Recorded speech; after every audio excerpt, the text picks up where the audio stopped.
Assalamualaikum warahmatullahi wabarakatuh. Bismillahirrahmanirrahim. Nahmaduka ya ghafuru ya syakuru. Massalli wa sallim barik ala sayyidina Maulana Muhammadin wa ala alihi wa sahbihi asma'in nama ba'du. Jadi Nabi nanti cerita Dajjal. Sok ben wong kelaparan kabeh ning akhir zaman. Kelaparan kabeh. Kabeh butuh mangan. Kelaparan kehausan dari Nabi. Wis bahayane akhir zaman. Ya menawa sahabat sing astagfirullah gak pas itu Dajjal teko. Jadi kan Nabi itu dawuh Nabi. Dajjal teko bawa roti sama minuman. Betapa menariknya dalam keadaan seperti itu. Nah, kowe gelem minumane Dajjal, gelem rotine Dajjal, neraka. Karena apa yang dikatakan Dajjal neraka adalah swarga, yang dikatakan swarga adalah jadi Dajjal itu gawa ijo. Aku sing lawan Dajjal. Kowe tenang ya, iku jenenge pemimpin sedaya. Tenang ya. Nak Dajjal teko, aku cek sugeng, tak aku sing lawan. Kowe kan gak level. Nah, terus gak ono Fawwau khalifati akum. Allah enggak sing ngurusi Dajjal. Ono sahabat mbok uri, ora betul ya sahabat. Ya Rasulullah. Mbok ngeten mawon. Maksudnya mbok ngeten mawon dinego. Kalau tak mangan rotine Dajjal. Gue tak obe, tapi aku tetap iman. Baru gue tak bodoni. Iya. Dengan Allah. Ini maksudno, napa? Apa bahasa Arab bahasa Indonesia maksudno? No? Ngelaknat. Mboten bahasa Indonesia. Ya, da'a itu kalau muta'addi dengan Allah, misalnya da'a alaihi berarti maksud no. Tapi nak da'a lahu itu apa? Dungakno ya. Jadi bahasa Arab itu ada beberapa yang maknanya itu tergantung alatu ta'diyah, no? Tergantung alat ta'diyah. Seneng bahasa Arab seneng rohibah. Bahasa Arab seneng no? Rohibah. Mulane diarani kitab At-Targhib wa Tarhib. Tapi sekali muta'addi be'an, itu maknanya gede. Faman rohiban sunnati walizamin. Terus di bahasa Arab itu ada yang penentuan maknanya itu tergantung alat nomor. Dia termasuk da'a. Jadi da'a lahu berarti positif. Nah alaiha negatif. Kadang-kadang ya seperti itu memang bahasa Arab. Maknanya ono ayat mau simpel lah maka sabat alaiha maktasabat. Jadi laha karena takdiannya pakai li. Latihan bahasa Arab dan sebenarnya bu swarga itu roh. Karena kabar-kabar itu bu swarga itu pakai bahasa Arab. Mulanya potensi kemlebu neraka tinggi. Ketakoi ngowang-ngowang. Manis muka. Piye apa maknanya? Takoi malah takok. Wantemnya neraka. Takoi malah apa? Takok. Dan kalau susah, no kaul darani malaikat muka nakirin agak kok nganggo bahasa Arab. Jadi nasi raiso bahasa Arab itu potensinya lo di sepuro, berkawang goblok itu kudune di sepuro. Nomor loro malah tersinggung malaikat. Karena ditakok yo ora paham. Karo karena akhirnya jelas gak KTP Indonesia. Jadi gak ngarah iso bahasa apa? Indonesia. Jadi kemungkinannya bahasa apa? Bahasa Arab. Ya tak terang lah. Jadi Quran itu ngendikan laha maka sabat. Berarti mana nih ini laha iku manfaat kedua nafsu utawa awa-awaan. Semua orang itu akan termanfaatkan oleh atau akan mendapat manfaat oleh perilaku positif mereka. Itu Allah mau ngendikan laha pakai li, no? Terus wa alaiha lan marat ya guna mana nih melarang mana nih dan orang akan menanggung beban karena perilaku buruk yang dilakukan. Itu bahasa Arabnya mau nopo laha maka sabat waliha maka sabat. Makanya kalau dalam bahasa Arab saya kok ngutangi orang, ngutangi itu memberi utangan ke orang lain. Itu kalau orang Arab ngomong ini li ala zaidin dainun. Saya punya uang yang di bawah Zaid. Karena orang lain tak diakan pakai Allah. Usah rumahna ben kesuwen ada malaikat iso. Ada malaikat iku li napa Allah. Ya, jadi kalau saya mengatakan li ala zaidin dainun berarti saya punya uang yang di bawah Zaid.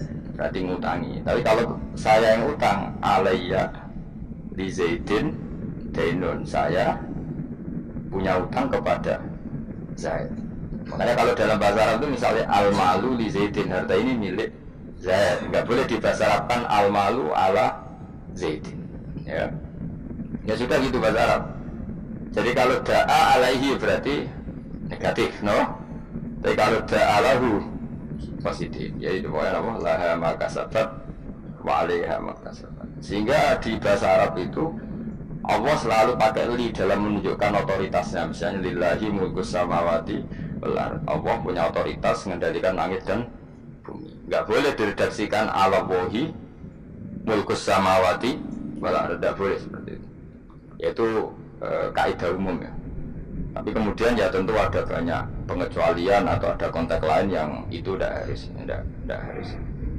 Pun pahami. Jadi Quran itu sering simpel menghentikan apa laha makasabat wa 'alaiha maktasabat. Gimana ya sudah seperti itulah makasabat. Setiap seseorang akan diuntungkan oleh perilaku positif yang dia lakukan wa 'alaiha maktasabat, dan akan dirugikan oleh perilaku negatif yang pernah dilakukan. Ini Allah mau nopo pakai laha sama nopo 'alaiha, nopo pakai laha sama alaiha. Ya begitu seterusnya di hadis. Sehingga perdebatan ulama kalau maknanya hadis itu termasuk itu. Jadi apakah alat takdia itu menentukan? Jawabannya iya, karena kalau rohiba misalnya seneng, itu orang Arab darani rohiba. Berarti at-tarhib fi sunnati Rasulillah, seneng sunnah Nabi. Tapi sekali takdianya itu maknanya benci kayak terus wa may yarhubu Amillati Ibrahim illa man safiyana nafsa. Tidak ada yang benci aturan-aturan Nabi Ibrahim kecuali orang sing bodoh. Illa man safiyana nafsa. Atau setengah hati napa faman rohiban sunnati walisamin. Itu sekali alat tadiannya an diganti li. Itu faman rohiban sunnati itu maknanya seneng. Jadi itu bahasa Arab. Menurut terang lagi. Ada 6 orang sing dilaknati Allah, termasuk az-zaid fi kitabillah. Orang yang menambahkan dalam Al-Quran, yang menambahkan itu misalnya secara penulisan bisa melanggar aturan penulisan, itu yang terkait penulisan. Kalau makna nambahi makna, kalau filsafat ya nambahi filsafat. Pokoknya apa saja sing kecelok nopo mendamai. Sehingga dalam konstitusi ulama itu ada hal yang menyenangkan kita, yaitu termasuk dosa besar. Bahkan kalau Sayyid Abdullah bin Husain mengatakan termasuk murtad. Tapi kita jangan ngikuti yang terlalu ekstrim, pokoknya dosa besar, tidak usah sampai murtad. Meskipun saya setuju sama Sayyid Abdullah bin Husain supaya orang itu takut. Itu adalah ijabu malam yajib, mewajibkan sesuatu yang tidak wajib. Jadi misalnya kayak di pondok mentang-mentang gue khusyuk terus santri gue wajib no wiridan, itu masalah itu cara konstitusi orang alim, karena wiridan itu udah wajib. Sehingga kadang orang beli ya lebih bener, mereka ora tahu wiridan, mereka kan ya ora wajib. Cuma ya artinya atas wong ora tahu wiridan. Tapi yang jelas yang wajibnya itu salah dalam konstitusi ulama, itu salah besar. Karena kalau itu ditoleransi, saya ulang lagi, kalau itu ditoleransi, maka syariat ini akan tambah beban. Misalnya ada jenis kiai khusyuk senengane wiridan, santri ini diwajibno wiridan. Nah, kiai nempel, santri ini wajib setir kanan, kok isin di santri yo, gak modis, gak stylish lah, isin. Saya repot ketemu kiai zuhud, isin nanti santri ketok najis, senengane sing ketok dosa. Kita zuhud, terus kita kiri, senajan dia kiri tenan, tuh kan? Wah, repot. Karena nanti setiap orang akan mewajibkan sesuai selera. Maka termasuk kriminal besar dalam konstitusi ilmu itu ijabu malam yajib, mewajibkan sesuatu yang tidak wajib. Karena nanti syariat ini akan kebebanan. Soalnya kok mendingin, semua ngaji aku wajib paham. Wah, itu bahaya betul. Selain orang arah kan berat. Ya wis paham ora wajib, wis pokoke ora wajib. Ya seorang lagi ya, termasuk kriminal besar dalam konstitusi ilmu itu ijabuma lam yajib, mewajibkan sesuatu yang tidak wajib. Itu bahaya dalam Islam, karena nanti Islam itu berat. Makanya tradisinya ulama-ulama top dunia itu, kalau jamaah, saya mulai kecil di Mbah Mun, ya padahal ngimami Mbah Mun, separuh santri ya bubar, ngimami Mbah Mun, gak wiridan. Ya karena ya tadi, kiai ini rawani ngeloroi, wong ora wajib. Tapi tetap ngajak wiridan, wong ora dijak ilmu pengeran, dijak ilmu pengeran, tapi separuh bubar. Saya pernah makmum di Lirboyo ya gitu. Saya punya teman yang penelitian di Uzbek juga gitu. Tinggal nak maghrib di Mami Mustafa kesunatannya sing separuh nopo. Bila perlu 99%. Itu bukan demonstrasi, implementasi dari menghindari ijabuma lam yajib. Tapi orang boleh menuduh itu bukti eling pangeran, itu juga nyata. Memang ya eling pangeran kan sebubar-bubar gitu. Tapi memang berat. Apa? Kalau itu ditoleransi itu berat. Agama ini jadi berat. Coba kan kiai itu tipikalnya akan macam-macam. Ono sing seneng wiridan, nanti bisa saja muridnya diwajibkan ono sing lengkek. Stylish, cara keturunan ini, cara kelambinan ini, semua mau keisen ini di santri kita desa. Ono sing repot sing kiai sing seneng zuhud. Santri maca ora oleh santri kudu ketok melarat. Terus ini semuanya jadi aturan. Itu berat Islam. Oh? Sehingga mulai dulu itu masyhur itu kalau nanti cerita tentang mriki. Ada bin Mas'ud kok ana wong duha bendino. Wong disuwepe. Kowe kok nyanyi sholat duhur. Maksudnya wong duha kok lakoni bendino berarti posisinya koyo sholat disuwep. Abu Bakar lebih parah menang pas ada hari puasa itu, puasa Arafah, pokoknya puasa pas puasa nggak wajib. Tujuannya itu mempersiapkan buka sahur. Itu kila itu sampai kudur-kudur itu bangsane cara saiki golongane apa itu. Alat-alat masa itu diduduki Abu Bakar. Karena kamu menyaingi fardu.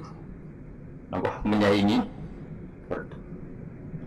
Jadi dulu ulama itu masih orisinil karena agama ini sudah berat. Jadi kalau ada ijabu malam yajib mewajibkan suatu yang wajib, ini bebannya malah berat. Nah tentu selalu ada ulama yang ijtihad. Ijtihad itu misalnya takut wong raeling pangeran terus diharuskan wiridan. Mulai jam keman gue muni wajib di bahasa Indonesia wae. Jadi kalau ketemu Syed Abdullah bin Husain sekarang Sulam Taufik, lho kok wajibnya wiridan? Mboten wiridan itu harus. Sekarang itu wali kutub, sekarang Sulam Taufik wali kutub jenis Syed Abdullah bin Husain bin Toir. Kalau buatan pernah nggak baca kitab itu sampai sekarang yang baca saya sendiri Sulam Taufik. Meskipun kalau ya seneng nak ono santri apa ya, terlalu wiridan kalau ya seneng. Dan ono santri wiridan terus ya susah. Biasanya santri semua mikir senangnya terus wiridan. Kan mikir agama kan susah. Coba rukunnya sholat itu 17, kila 13 saya kira apa? Ayo Mustafa lah, ayo dapat. Ayo rukunnya sholat dulu. 17, orang saudara ini 13. Kenapa ya kan? Jawab spontan ya. Khilaf ulama itu 17 sampai 13. Orang saudara ini 18 sampai 14 ya. Kenapa? Ayo mas. Apa? Biasa dua cari satu bangun. Oh, kalian gak goblok. Ya itu sesat Mustafa itu. Kamu ke grup bagaimana? Ayo kan, 17 sampai 13. Mereka ono sing darani bijak litu makni nanti fi arkaan fi mahaliha al-arba'i ruknan tabian sing sitok dana ruknan mustaqilan. Ngono kok rabu to. Lha kita seneng wiridan kan mau mikir. Nah kalau 17 ada jal 17 apa cepat. Lah apa wis wong alim sithik jak apa lah nomor 1 apa? Niat terus. Ayo jawab. Takbir apa qiyam se? Ayo. Apa ben nggih? Takbir apa qiyam se?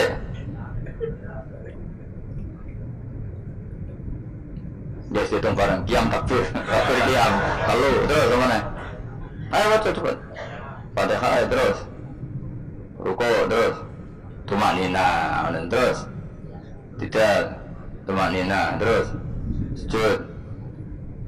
Wah, berarti atau ngaji lah ono sujud tuh.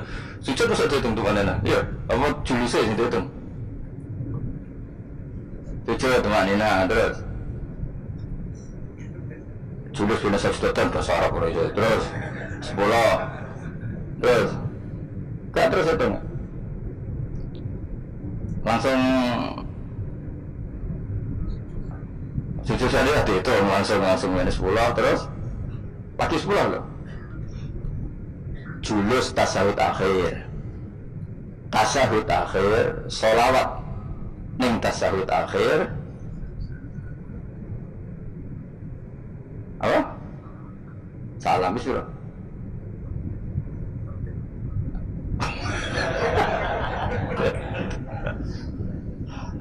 Misalnya ngono kan gak seneng bocah, ada wiridan ya.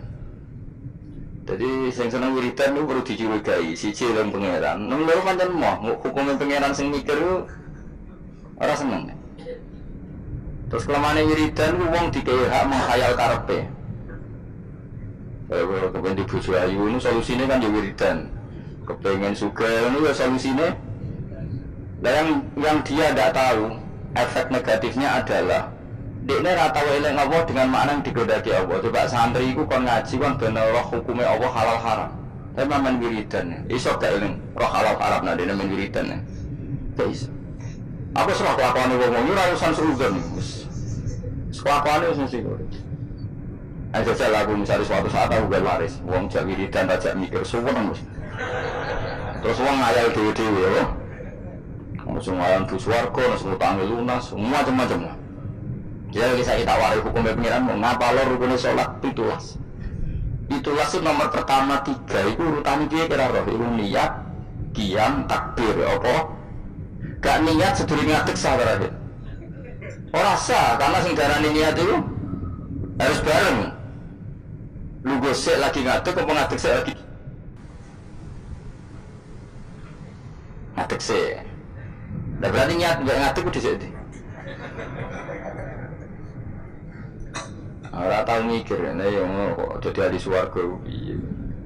Mane masyhur ning masjid ku ana wong sekelom ndonga ning pangeran.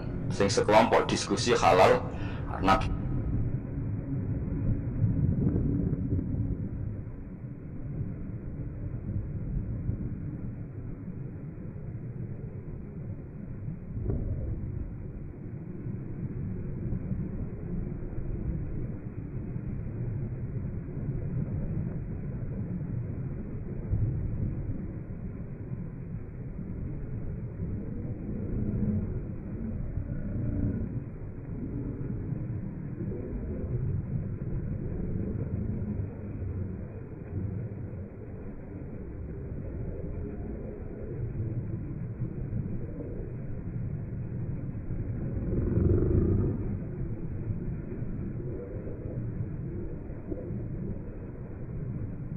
sulus.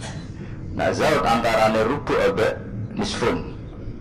Nak zaujah sumun ambek rubu. Wis lah. Oh, boy, bagus. Sepusing. Padahal hukumnya pangeran, apa? Ya jelas hukumnya pangeran. Saya belajar hukumnya pangeran di wiridan dhuwur iki. Oh, belajar hukumnya pangeran sembrono. Awang istilah wiridan niku mau kowe eling pangeran. Tapi nek istilah hukum yusikumullah itu wasiat pangeran. Wasiat itu barang serius apa gak serius? Serius. Man kalau di santri khusyuk wis curiga wis. Gak prospek ya oleh wis. Bah menun ana santri khusyuk sering wiridan kok ngarep disenengi malah. Jongko orang seneng jamaah wae ora tau sinau. Malah diamuk. Santri sering jamaah kok ngarep. Jangan-jangan seneng pelampiasan loh.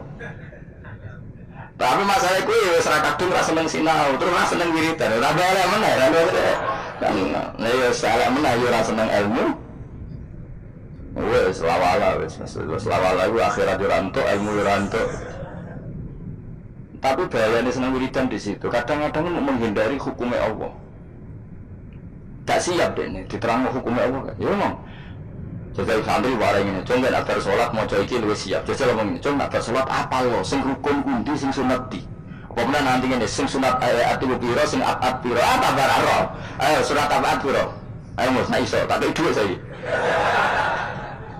Sunat itu apa biro? Ada at, ada ayat. Nah at sing tujuh baru, bisujudis sahwi. Nah ayat, oh terus tak menghitung. Ayo hitung sih, ayat biro. Tak ada duit saya.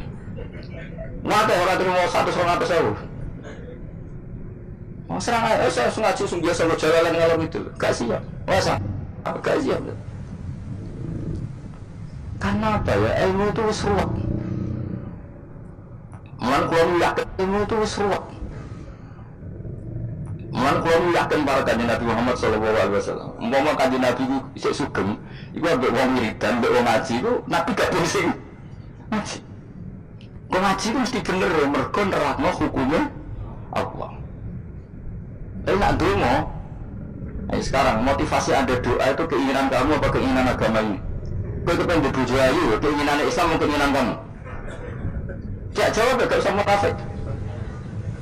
Keinginan kamu, kowe kepengen urip di dhuwit, keinginan kamu apa keinginan Islam? Tapi wong sing mulang halal haram, bahwa anjing darani haram, babi darani haram itu keinginan Islam atau keinginan kamu? Keinginan Islam. Mulane tetep biar ulama tak jamin. Ono ulama sing diwalo nafsu. Awas ya lawan ulama. Lihat orang yang belajar itu ngomong keinginan Islam. Coba aku nerangno nak niat itu fardu ain untung apa ya? Cuma sholat itu niat itu fardu, ngadeg itu fardu bagi sing mampu. Fatihah itu fardu. Keinginan Islam atau keinginan saya? Keinginan Islam. Tapi aku eling pangeran. Eling dengan makna kelakuanmu itu mah. Eling pangeran kena urutangmu, kon nuruti karepmu. Ayo jawab. Lu kalau usah betul yang menjaga kelakuanmu semua, lu biasa lah. Makanya tobat, lewat ngaji ini tobat. Maksudnya wiridan tapi wau sak kadare, baru ku belajar halal haram. Kandane nang ngomong. Wong alim itu orang yang paling ngomong tentang keinginan Islam. Untungnya apa jajal kayak pulau nih, jujur rano, niat itu fardu. Nak niat sholatnya gak sah. Maca Fatihah fardu. Nak orang maca Fatihah sholatnya gak sah. Itu keinginan Islam. Dan aku dunia ya Allah, kalau aku jadi murid, sing sopan, sing nurut, itu keinginan. Soalnya aku dulu, tapi ya lucu deh, sopan ya lucu. Mulanya kalau harus biasa sopan ada doa sopan. Terus orang dia sopan malah. Oh, jadi dia tak sama gawe-gawe, us bakatnya orang sopan terus noai biasa lah. Ya saya ulang lagi ya, uang kudu mikir. Eling Allah wae, tapi maknane eling Allah maknane ning gone ahli ulama iku eling Allah eling sak ketentuannya. Misalnya kayak dibujuk cerewet, terus dungo ya Allah mugi-mugi bojo kula niku dados wanita ingkang shalihah. Terus eling ketentuane Allah. Sing ditakdir di bojo sholihat iku ana aturane. Misale wis eling at-thayyibatu lit-thayyibina wa thayyibuna. Pokoke walhasil eling lah terus al-khabisatu al-khabisina al-khabisuna al-khabisat wa thayyibatu lit-thayyibina thayyibuna lit-thayyibat. Iya, Allah gawe aturan bojo sholihah iku pantese sing lanang lho. Saleh akhirnya mikir, mboten sidorian Gusti. Ini sementara niat ini saya batalkan. Saya tak soleh dulu, baru nanti setelah saya soleh jenengan yang harus mengikuti aturan. Jenengan berjanji yang thayyib harus dapat thayyibah. Akhirnya kan nggak banyak nuntut. Gue ganti anakmu alim, soleh, hafal Quran. Terus gue ikut dulu nuntut. Lah aku pun ngapal lo ora tahu zaman pondok beli kok kepengen anak soleh. Iki wis sumbut ta ora. Akhirnya mikir, Gusti saya dulu tak soleh dulu, tak hafalkan Quran dulu baru donga anak. Kamu ini kan enggak. Gue goblok kalau ambek goblok anak mbok goblok dadi wong pinter. Lha ini sebetulnya dendam apa? Kuapok melarat terus anak mbok peksa dadi sugih. Wis ngapok kowe kok anak dadi korban. Itu keinginan apa keangkuhan? Jadi wong kudu mikir, tapi nak hukum itu tidak seperti itu sih. Kalau nak bawa malam hormat. Yo donga sak kadare, jenenge wong njaluk pengirane sak kadare. Teng nomor 1 ku eling hukume apa. Ya mang, ketika ada diskusi ilmu nerangno faraid misalnya, di pojok masjid nerangno faraid. Nak ana mayit mati, iku umum bagiane sakmene. Ibune sakmene, bojone zaujun sakmene. Untungnya apa wong iku sing mati ora keluarga dia. Untungnya menerangkan ketentuannya Allah Subhanahu. Nak kowe mojok donga, jajal takoi. Kenapa kok donga ngantos nangis? Utang kula kuat. Tentu kualitasnya makanya Nabi gabung menerangkan halal haram. Ya Allah. Kita udah siap kabeh. Mereka harus ngerti kelakuan mesti seneng. Harus ora. Ya tapi tetap donga, tapi ya sakadare itu. Sakadare wis nganggo donga sapu jagat terus Rabbana atina fid dunya hasanah wa fil akhirati hasanah wa qina adzabannar. Aku yang itu fanatik, ambil ilmu kalau fanatik. Nanti kalau ketemu pangeran fanatik. Mereka ilmu itu menjangkau semuanya. Dan ilmu itu juga sing bihi ubadullah, dengan ilmu Allah disembah, dengan ilmu Allah ditaati. Tanpa ilmu itu nggak bisa semua sudah. Coba gue misalnya dungo, ya Allah, kalau kepengen jadi wong sugih, sing barokah, sing manfaat. Pertanyaannya, ukuran barokah itu apa? Nak sugih gelem zakat, lha roh bab zakat. Wong bab zakat ae. Kalau kepengen dibojo ayu sing nurut. Lu nurut kowe dalam keadaan goblok. Berarti nurut nang kesesatan. Cukup ora mikir. Loro meneh, ayo, ben roh raimu nak bener. Sepakat maksiat pancen. Tapi nak kowe nganggo ilmu. Aku ku pantes untuk bojo salihah ta ora? Ngaca. Aturane Allah nak at-thayyibatu lit-thayyibin utawa nak salihah lis-salihin. Akhirnya kan mengkaca diri sendiri. Wis ora setuju menggerian Gusti. Salihah menggerian tak saleh riyen ngono. Thayyibat menggerian tak thayyib riyen. Kowe belajar. Maksudnya ana mendonga ad-du'a mukhul ibadah. Donga sum-sume itu hadis aja ikut tok tolabul ilmu faridatun fardune ra dilakoni wa amen. Bocah ora karo-karuan. Jadi, tapi kan mesti rahasia kan? Lho soal ngaji ini semangat yang golek ilmu nakalan, mau mikir karek ngrungokno. Mun ora paham rekamane diunekno nek. Iki pecundang golek ilmu ngene iki ya golek ilmu pecundang. Golek ilmu tenan ya aku, nek ora paham nganti nangis. Kulo maca kitab ra paham nganti nangis. Nah, otak ora cukup, perancang ora cukup kalau nanti sholat hajat ya pengen supaya paham. Kowe kan enggak. Golek ilmu sing ringan, carane ngrungokno. Maknane dhewe ora iso, maca dhewe. Golek sing ahli, teko ning majelis. Gak iso ya dibaleni meneh. Nak gak paham wis alam ngono. Opo ya lucu-lucu nang mana akhir cukup lah itu cukup. Tapi jenenge gak golek ilmu kamu niku. Apa ya mau pecinta atau apa ya pokoknya jarang pecundang kok elek no Manchester lah pokoknya ya tadi eling ya jadi Kanjeng Nabi nanti rawuh teng masjid posisi beliau masih berdiri ada sekelompok sahabat yang berdoa ada sekelompok yang diskusi halal itu ada di Muqaddimah Ihya ada di Muqaddimah kitab Majmu ada di beberapa kitab hadis ada. Terus Nabi berdiri sempat menghentikan mereka itu berdoa kalau Allah berkehendak yang mengabulkan, kalau Allah tidak ya tidak mengabulkan. Tapi kalau ini diskusi ilmu dan itu pasti benar karena yang untung Islam juga. Ketika seseorang ngomong zina itu haram, zina itu merusak turunan, zina itu merusak tatanan sosial, narkoba juga merusak tatanan sosial. Ada sekian generasi yang diantikan sama zina dan narkoba. Sementara dia ngomong kepentingannya dewe terus. Ya ora kelas wong donga mbek mulang iku cara derajat ya ora kelas. Ngandel aku tuh bocah kadane wae angel. Wong mulang tuh orang yang berhasil mentakbirkan apa yang ditakbirkan Allah, menjelek-jelekkan sesuatu yang dijelek-jelekkan. Misalnya Allah nyifati zina bi innahu kana fahisha. Itu buruk sekali. Wa sa'asabilan dan merusak dalan keman. Merusak tatanan ya. Terus ya wong alim mulang zina bahaya. Wong lali anak keluarga katut babon, wong nasabe gak jelas gara-gara katut babon. Narkoba yang berbahaya, mabuk, kecelakaan, pembunuhan, rata-rata sebagai narkoba. Ini dia kampanye sesuatu yang dikampanyekan Allah. Sementara dia mojok gayamu khusyuk, Gusti kula melarat buas. Jare malaikat wis roh. Paling suka. Coba itu egois enggak? Coba saya itu egois enggak? Egois. Nah kalau lalu dia dengan ini Gusti saya ingin ini Islam itu kuat. Dulu orang disuruh syaratnya kuat ngaji dulu. Paham ya syaratnya kuat ngaji akhirnya gabung sing ngaji.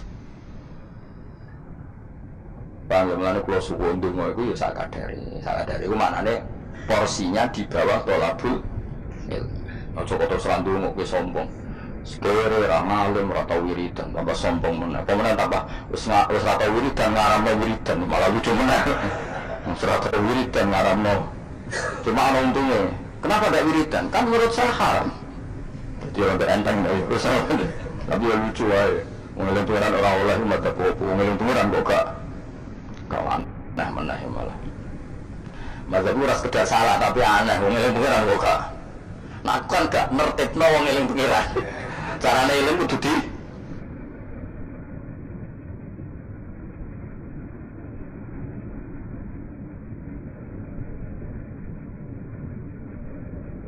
tertibno.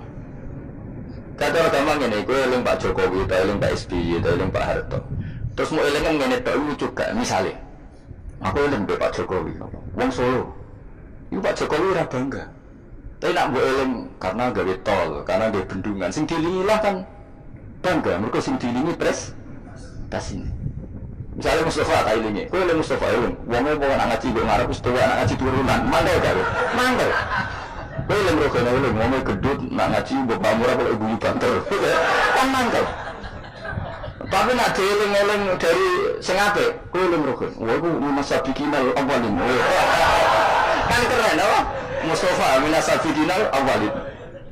Podo terus kerennya apa? Misalnya Allah mbok eling-eling mau prestasi, Allah iku nuruti kowe iku kepengin dibojo ayu, kepengin ndulma apik. Allah kok bocah bakas. Cara bocah-bocah ini cara bahasa gaul bocah bakas barang-barang sing cemen apa? Makanya Allah itu kalau menceritakan zatnya itu yang keren-keren. Aku sing gawe langit bumi guys srengenge. Misal Allah sing gawe bojone Ruhin. Ya keren tapi kan terus gak gaul lah maksudnya lu. Paham tak maksudnya? Jadi yang pangeran aku kudu ditertibno, maksudnya dengan sifat sing keren. Lah ya bayangane ngono, wong eling manusa wae, wong seneng nganggo sifat keren. Iku mulai disebut walillahil asmaul husna. Eling pangeran nganggo sifat-sifat sing agung. Walahul matsalul a'la fis samawat. Allah itu punya sifat-sifat sing al-a'la sing sangat luhur. Terus Allah mbok sifati mo. Kenapa kesuka? Wah aku tahu. Iya aku dungo terus ben suka. Mulane dituruti pangeran di dunia ake. Dunia itu barang sepele. Tapi nek aku ngomong ini, Indonesia itu negaranya tertib. Barokahnya masyarakat menjauhi perzinaan, menjauhi narkoba, dan itu karena didikan agama. Keren, Allah mbok sebut dalam konteks besar. Nah, orang alim itu orang yang mentakbir apa yang ditakbirkan Allah. Iku Allah ketika sifati zina bi innahu kana fahisha, sangat buruk. Wa sa'ana wa sabila. Pembunuhan juga gitu. Siapa yang membunuh orang mukmin yang tanpa hak maka diancam neraka gini-gini. Ya jelas ya, kalau suwun ya, pokoknya wong kudu seneng ilmu. Sak dhuwure seneng wiridan. Ya tetap wiridan gue, ngaji ora wiridan ora harus dadi apa. Jadi toreko lae sak ngisore ngaji. Tetep maksudnya ya toreko iku nganggo napa? Ngaji. Ora kok terus kula kepengin jenengan seneng kula mboten penting, seneng kula ora. Kula kene seneng itu ya, ra sampean seneng iki. Seneng malah ribet. Seneng amen sowan malah ngelu wong. Sowan kiai pas ngaji tak kandhani, sowan kiai nak ben barokah pas siji kiainya sudah milik publik, suasananya ngaji. Lah nek sowan paling terus suasananya dan jamin rawuh. Sehat nopo boten gak sehat gak kelar ini aneh-aneh. Mesti takokane iku barang-barang gak penting, bener kok? Nak kurang pewe malah takok, "Tamu iku musim pundi? Musim nopo nih? Musim tembako." Pak takok, "Niku nembe musim nopo? Musim hujan." Ini kene kedudusan kok tertarik. Mesti ra penting, wae tema-tema ora penting. Aneh-aneh. Lha kiai ujak bakas ngono. Serepet. Wah nak seneng kiai ya apa? Ngaji, liyane iku gak penting. Kecuali ya kadang-kadang ya 10 tahun bisa nih kadang-kadang. Suwi temen kesuwen suwi lah. Aku sering ngaji, jadi ada itu sak sepatu ya. Dia sahabat Nabi ya, kenangannya dia ngaji. Dia sering ketemu Nabi, tapi suasana sebenarnya agak sowan, itu yang salah orang. Sering ketemu Nabi, sebenarnya suasananya ada sowan, ketemunya di masjid itu ya Nabi ngaji. Nabi kalau ngaji itu rileks, ya kecil-kecilan rileks. Kadang ya tidak bodoh di barang sahabat-sahabat. Loh, kalau tak cerita nih, Nabi tidak bodoh di sahabat gimana deh? Tapi Nabi kan gak mungkin ngelawas bodoh nih. Tapi Nabi harus sahabat yang bodoh ini, dia neng orang Nabi kan, kalau ada salah pantas yang orang Nabi. Jadi Nabi cerita Dajjal. Sebenarnya uang kelaparan kabeh akhir zaman. Kelaparan kabeh. Wabil butuh mangan, kelaparan kehausan dari Nabi. Terus bahayanya akhir zaman. Ya pun ana sahabat sing astagfirullah, gawat itu. Pas itu Dajjal teko, jadi kan Nabi itu dawuh Nabi. Dajjal teko bawa roti sama minuman. Betapa menariknya dalam keadaan seperti itu. Nah, kowe gelem minumane Dajjal, gelem rotine Dajjal, neraka. Karena apa yang dikatakan Dajjal neraka adalah swarga, dan dikatakan swarga adalah jadi Dajjal itu bawa ijo. Aku sing lawan Dajjal. Kowe tenang ya, iku jenenge pemimpin sedaya tenang ya. Nak Dajjal teko, aku cek sugeng, tak aku sing lawan. Kowe kan gak level wis. Nah, aku gak ono fawwah khalifati aku. Allah mbok sing ngurusi Dajjal. Ono sahabat buri, ora do gede sahabat. Ya Rasulullah. Mbok ngeten mawon. Maksudnya mbok ngeten mawon dinego. Kalau tak mangan rotine Dajjal. Dia tak uduh, tapi aku tetap iman. Bariku tak bodoh nih. Wong Dajjal mawon, maksudnya wong Dajjal mawon. Mau jadi Dajjal kan boten dosa.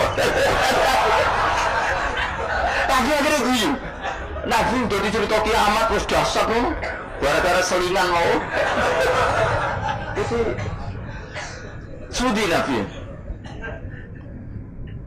Itu nak dalam keadaan zamannya si sahabat ini harus mikir ad-darurat tubihul mahzurat. Jadi mantap apa kaidah usul fikih mantap. Ngeten, niku kelaparan banget tapi kelaparan banget ngeten mawon. Kula nak dirayu Dajjal sing mangan kudu nafir. Kan kudu syaratnya mangan kan paketnya kudu kafir, ngafiri Allah, iman mbek. Kula tak muni yo, tapi kula bodoh. Wong Dajjal mawon. Niku akhirnya Nabi. Jadi cara Jawa sono-ono ae kuwi. Jadi saya kira Nabi itu terus wong sowan itu mboten maksudnya itu ya sering ketemu tapi tidak sowan karena Nabi memang miliknya umat. Jadi kalau ketemu ya di Sufah itu teras masjid. Ada Nabi hanya ngendikan Abu Bakar sama Umar, terus sahabat do cerita macam-macam zaman jahiliyah. Zaman jahiliyah itu nah cerita lucu-lucu kan. Wah di sing ngefly nanti waktu. Ora aku kowe mesti marah-marah ini.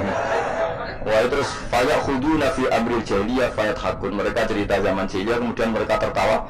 Terus Nabi wayat hakum bimayat hakun. Nabi akhirnya ikut tertawa. Ya ini aja.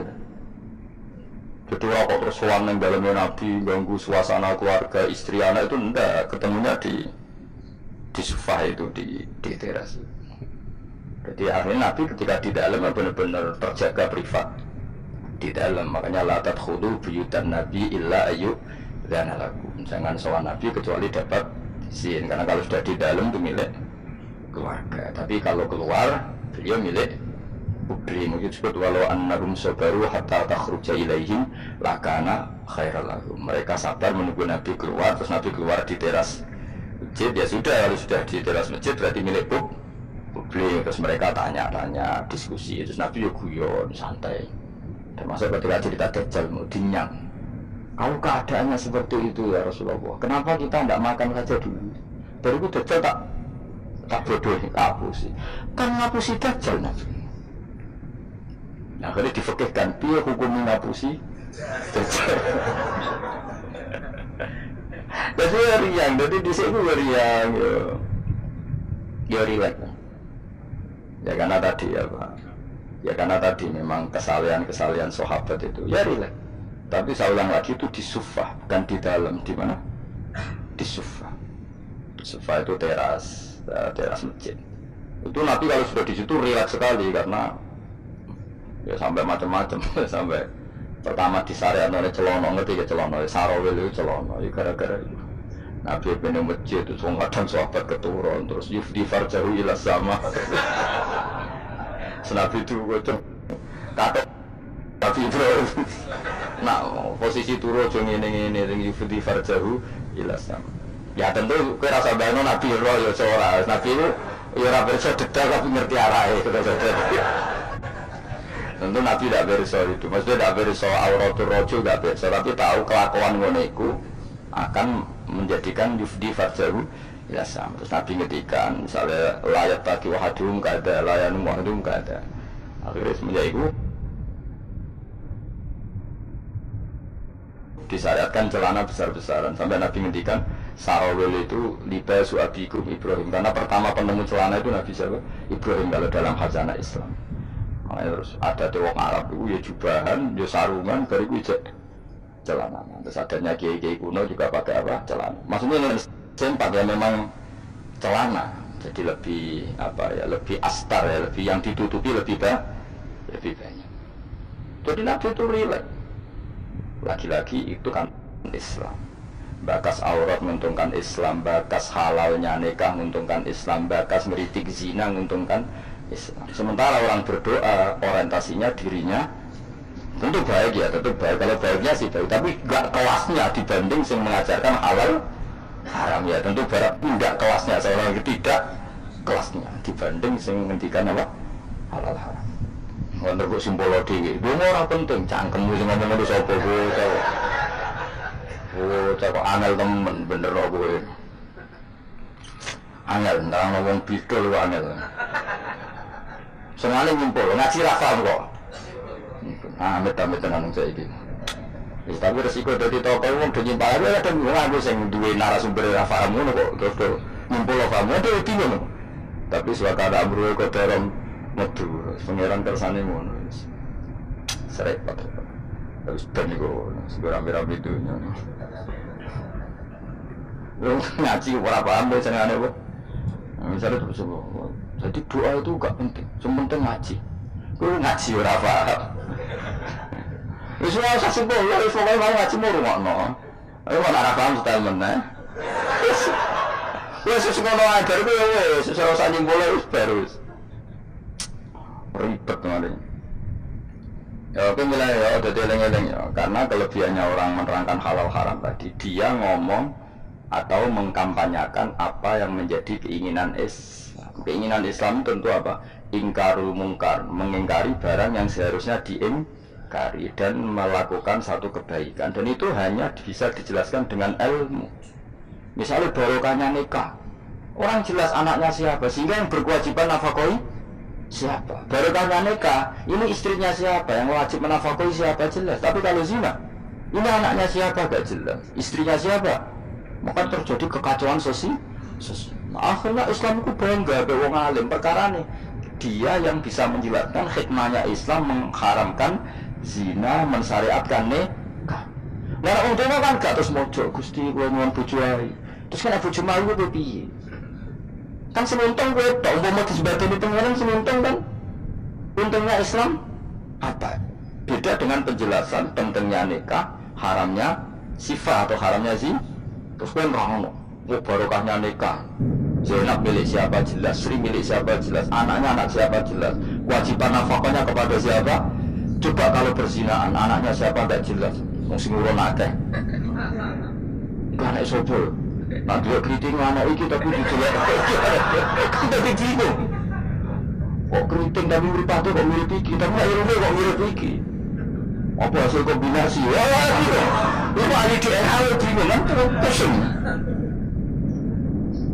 Orang es lahir sing tanggung jawab lahiran itu siapa?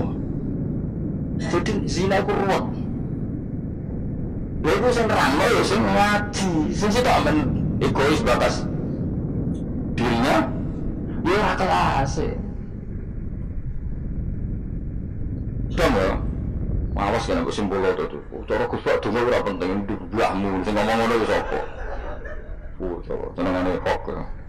Akan dia kubur apa mah?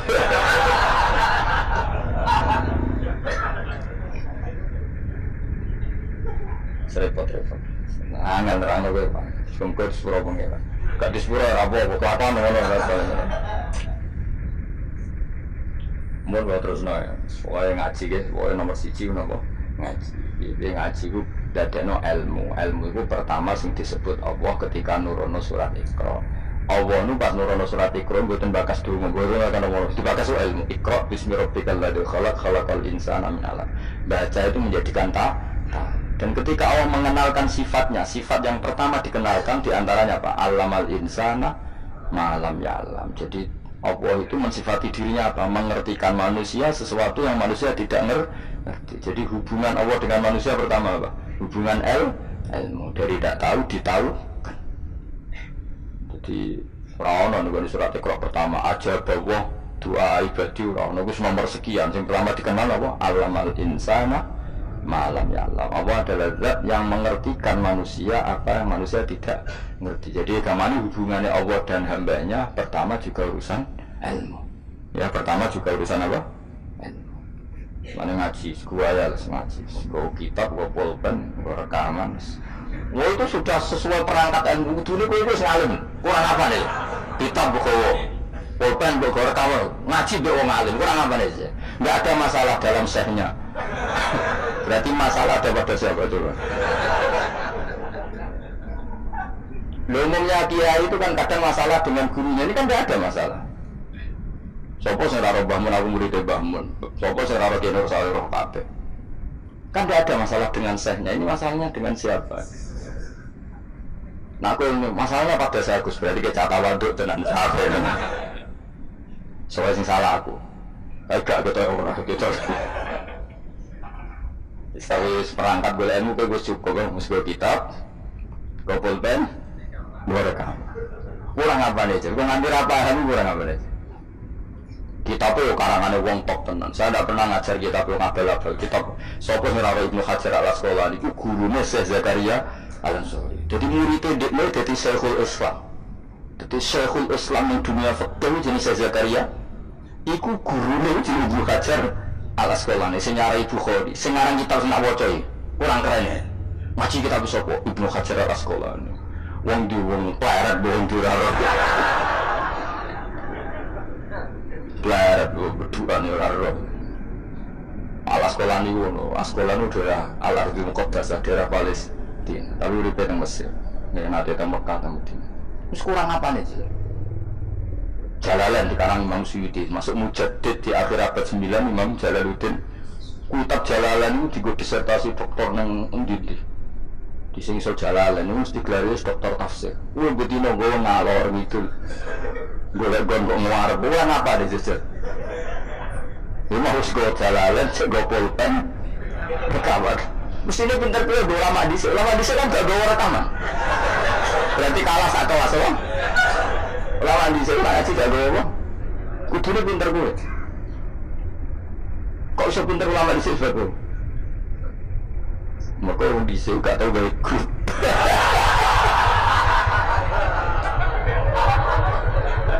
Oh, wajib rapatin, wajib aman, gawe siapa? Oh ya, sama tamu, mengenalan des. Serapa apa zaman akhir? Alasannya silaturahim, mempererat tali loh. Ya, jelas itu loh kulinan, ya ojo disimpulno. Kalau kesimpulan itu subjektif. Jadi misalnya gini ya, beda ya. Saya itu sangat mencintai, bukan sekedar mencintai, sangat mencintai guru-guru kita. Ya, saya ini rumah tenang ya. Saya sangat mencintai guru-guru kita, ya utamanya guru-guru kita kayak Mas saya Sarang, Mas saya, ya semuanya semua Mas saya termasuk Lirboyo, Peloso, Sedugiri, semuanya Kudus, Kajen, Kerapiak, semuanya kita mencintai menghormati. Juga sangat mencintai NU, saya juga mencintai Muhammadiyah, semuanya kita cintai. Cuma kadang-kadang kita mau tidak mau harus beda. Beda satu bawaan pemikiran, kadang bawaan zaman. Nah karena beda itu kita ngeritik, tapi ngeritik kan sebetulnya di hal itu saja, di hal. Kemudian orang menyimpulkan miranya dalam semua hal. Sehingga ulama mulai dulu menadak terima bahak hadis Nabi butuh penjelasan karena Nabi nak duko itu kadang ngendikan laisa minna, tidak termasuk golonganku orang yang pernah menipu. Loh itu kalau begitu betul kan tidak ada umatnya Rasulullah SAW. Kowe gak sekedar pernah menipu, rezekimu kok bodoh nih. Orang terima sekedar pernah rezekimu kok bodoh. Wah itu laisa minna ini tidak aneh. Tapi zaman itu ulama sudah mentakwil laisa minna min fitil kal khoslah di sisi itu apa? Di sisi. Misalnya kita beda dengan Wahabi, saya sering kritik Wahabi, tapi dalam hal yang saya kritik saja, dalam hal yang lain kita setuju. Misalnya tradisi mereka menghormati sahabat kita setuju. Tradisi mereka menghormat Masjid Haram kita setuju. Tradisi mereka menghafal Quran kita setuju. Tapi ada tradisi yang kita tidak setuju. Misalnya mereka sering nggak pati hormat sama ma'afirun nubuwah, tempat-tempat bersejarah. Jadi jangan kira kita. Jadi kalau kita ngeritik ya di hal yang kita kritik saja. Itu pun karena kadang bawaan zaman, bawaan versi, bawaan tradisi. Terus kamu simpulkan. Misalnya kamu simpulkan, Gus Wah benci Wahabi ya enggak juga dalam hal yang kita tidak cocok. Yang kita cocok ya cocok kayak tadi misalnya. Sayyid Muhammad itu kalau ngarang kitab meskipun beliau beda dengan Wahabi, kalau muji ya biasa dalam hal yang sama. Apa dalam hal yang sama karena mereka bermakna. Ya misalnya Nyon Sewu misalnya pengajian umum, saya juga suka dari segi syiar, dari segi apa? Syiar. Tapi ada hal-hal yang memaksakan, itu mesti saya kritik. Pengkaruan kiai cilik ning desa kok pengajian akbar. Akhirnya panitia ini door to door rong wulan sedurunge pengajian. Angger wong ditari. Tapi kalau sudah levelnya memang pondok besar, buatnya besar, keuangannya besar, itu kan memang nggak berat. Tapi kalau yang bisa-bisa pengajian gede, rong wulan atau 3 wulan, oleh door to door. Nganti ya berwong dijalukin apa? Sudah. Padahal kampung situ nggak butuh pengajian besar karena butuhnya cek madati fikih. Walaupun udah kiai level apa? Nasional. Tapi karena panitianya yang angkuh. Ya seperti ini harus dikritik. Tapi bukan berarti kita membenci. Karena ada sisi baiknya. Misalnya nah nyimpulkan rezekinya gitu. Misalnya ada orang alim soleh ketemu wong ayu di jalan tanya, sanging pundi mbak, sanging beriki. Sebetulnya ini murni hakul jar karena tetangganya dia takon. Berarti muamalahnya hakul. Terus wong alime ya terbatas. Oleh dulu ora kok ngarep iso nganti dhuwur sakadare. Terus bareng rohen roh, oh nak ngono jagoan mbek wong ayu kok oleh. Wong aku tahu ketemu wong alim jagoan mbek wong. Ayo. Lah itu jenenge kesimpulan. Kan terus akarepe dhewe jenenge nyimpulno kok. Misalkan. Di saya ulang lagi ya ini sebagai napa kita niru Rasulullah sallallahu alaihi wasallam. Wong mukmin kabeh kudu salimus sadri, napa salimus terus selamat dada. Oh hormat sama semua orang se-Indonesia yang memberi kontribusi pada agama ini hormat. Cuma bawaan kita beda itu dalam hal itu apa? Dalam hal itu. Ya misalnya ini nun sewu, misalnya saya misalnya dengan tokoh-tokoh besar itu yang saya sebut itu saya hormati sih. Dengan tokoh yang kita mungkin cara berbeda kita hormat. Cuma mau tidak mau memang kita kadang meritik, tapi itu bukan bawaan kebencian, bawaan tadi kondisi, no? Misalnya gini yang saya misalnya saya tetap menghormati semua siapa saja memberi kontribusi pada agama ini, baik yang terkenal maupun tidak, yang tersembunyikan namanya maupun tidak. Saya sampai sekarang masih punya adat sowan kiai yang tidak terkenal, tapi memberi kontribusi pada agama ini. Saya hormat. Tapi yang tidak terkenal juga punya sisi negatif sebetulnya, karena orang nggak bisa mengakses karena tidak. Yang terkenal punya sisi positif yaitu syiar. Tapi resikonya biasanya terkontinu, terrutinkan hanya ngomong-ngomong ketika ada acara besar. Tapi hariannya kurang bagus biasanya karena fokus apa? Ya fokus kebesaran tadi. Kalau yang kecil biasanya hariannya bagus, bikin madrasah, bikin dunia, tapi nggak mudah diakses karena nggak terkenal. Ya itu bawaan manusia plus minus seperti itu. Tapi kita semua ingin salimus sadri. Apa ingin? Salimus sadri. Ingin. Mana kalau nusar ingin apa? Ini cerita salimus sadri didikan Rasulullah sallallahu alaihi wasallam, didikan Kanjeng Nabi. Saya hormat sama tokoh termasuk tokoh negara. Saya hormat siapa saja karena tetap menjaga kestabilan, menjaga apa? Meskipun dalam banyak hal kita beda, ya kadang beda itu kadang kita ngeritik. Itu bawaan ulama dulu Zakaria Al-Ansari itu ya rata-rata kok Imam Suyuti. Imam Suyuti rata-rata Imam Syafi'i. Nah ketemu gue takut kok. Ya ulama dulu biasa satu kurun itu saling nggak bertanya karena fokus ke dunia masing-masing. Misalnya tradisi kita kalau ngaji Quran itu ya yang ditanyakan sanadnya dulu. Tradisi mereka tajwidnya dulu misalnya, atau tradisi mereka itu makna dulu. Kita tidak tahu. Misalnya tradisi di India. Tradisi di India itu anak kecil itu kalau ngaji bersamaan dengan maknanya. Meskipun kecil. Di dalam sisi itu bagus India. Tapi Indonesia enggak. Indonesia lebih suka makhrajnya dulu. Yang tentang fikihnya ada paket lain, ada paket. Terus kalau tradisi keluarga saya meskipun keluarga Quran, anak kecil ya enggak disuruh ngapalkan Quran. Bapak saya enggak pernah nyuruh saya ngapalkan Quran, tapi setelah bisa baca kitab ya, baru disuruh ngapalkan. Ada yang enggak, yang ngapalkan dulu biar apa?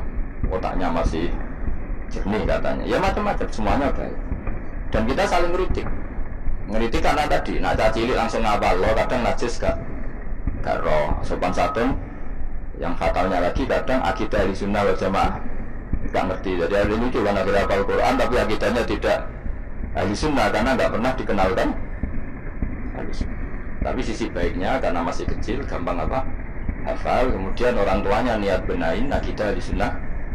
Ada yang sebaliknya dibelajarkan ahli sunnah dulu baru ngapalkan. Mungkin sisi negatifnya mungkin loh.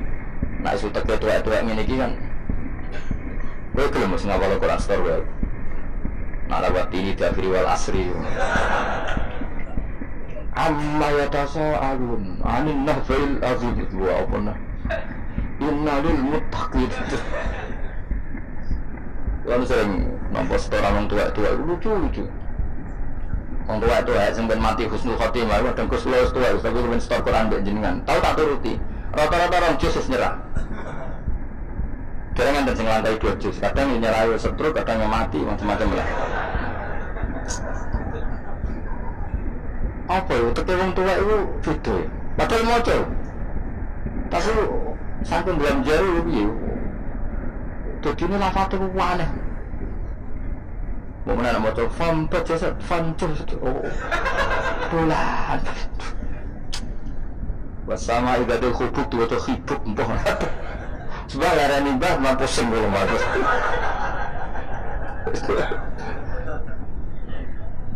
Jadi dua khayal dua. Ya seorang lagi ya kita tetap tiru keinginan Rasulullah Sallallahu Alaihi Wasallam. Wong mukmin itu salimus sadri, apa? Salimus sadri. Sehingga ini tenan kalau maklumatkan. Kalau ini hormat. Siapa saja yang memberi kontribusi pada agama ini saya hormat. Tapi kalau kritik bukan berarti kebencian, karena tadi ada sisi yang kita harus ngomong untuk menjaga kestabilan jalannya hadis syariah. Misalnya saya dengan Pak Yusuf Mansur hormat, saya dengan siapa saja, dengan Ustaz Abdul Somad, dengan UAS, saya hormat. Tapi ada sisi yang kita harus ngomong, karena banyak ustaz yang nggak terkenal tapi juga ikut memberi kontribusi agama ini.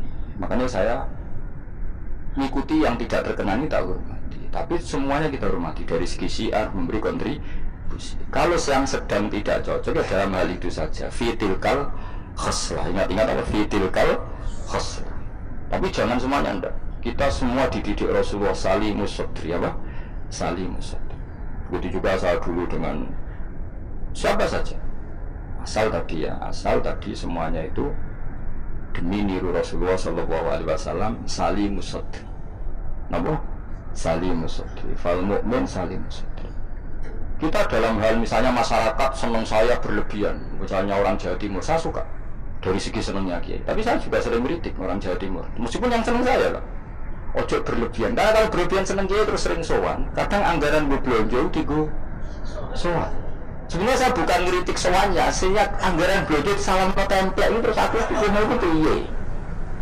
Kadang ini tak takoi kan sowan aku rombongan bis tak takoi. Lho lari-lari mboten sekolah, mboten napa-napa Gus, penting sowan kiai. Lah bocah kok diajari. Lah ngono kuwi rombongane kadang 3 dino, berarti borot lho.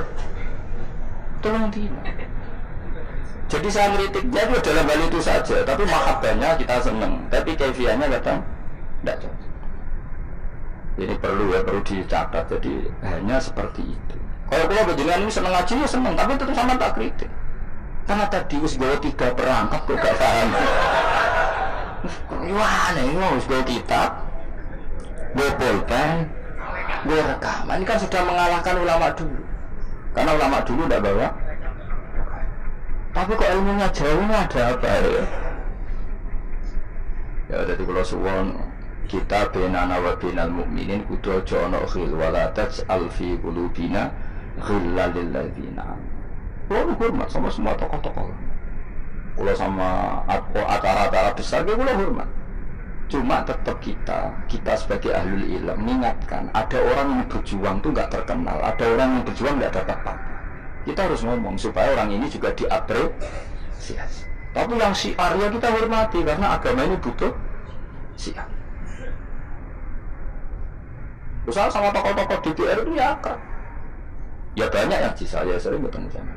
Tapi dalam hal yang kita tidak cocok yang ngeritik. Mereka mungkin yang ngeritik kita nggak apa-apa, tapi jadi eling-eling ya. Ini dawuh saya Imam Saroni. Saya nerangkan dalam konteks ilmu. Ini dawuh Imam Saroni. Kalau Nabi ngendikan laisa minna evitil kal khoslah, bukan berarti dia menjadi murtad karena laisa. Kalau makna sebenarnya kan laisa minna orang itu menjadi murtad, orang termasuk golongan kuwong sing tahu bodoni.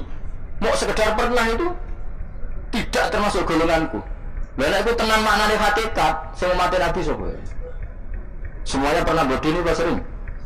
Sering. Kadang rezekinya ya dari nyun sewu, kalau kebanyakan maklar, rezekinya dari apa? Gak bodoh ini kira-kira payu kak. Misalnya kayak jujur, maklaran tanah yang Kulon Progo sampai tinggu bendera loh.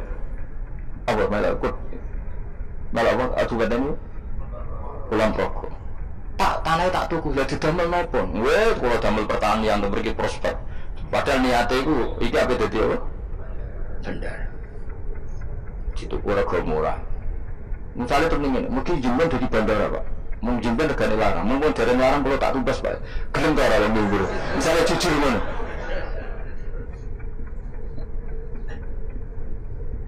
Misalnya orang wong sponsor umroh, ayo umroh dengan Rasulullah, dan aku suka, mereka nak umroh aku suka, gak tahu umroh, tapi nak meninggalnya.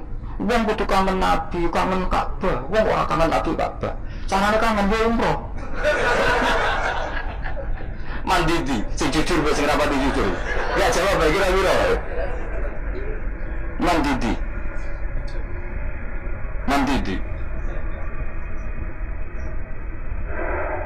Lha iku misalnya terus hadis laisa minna itu maknane apa?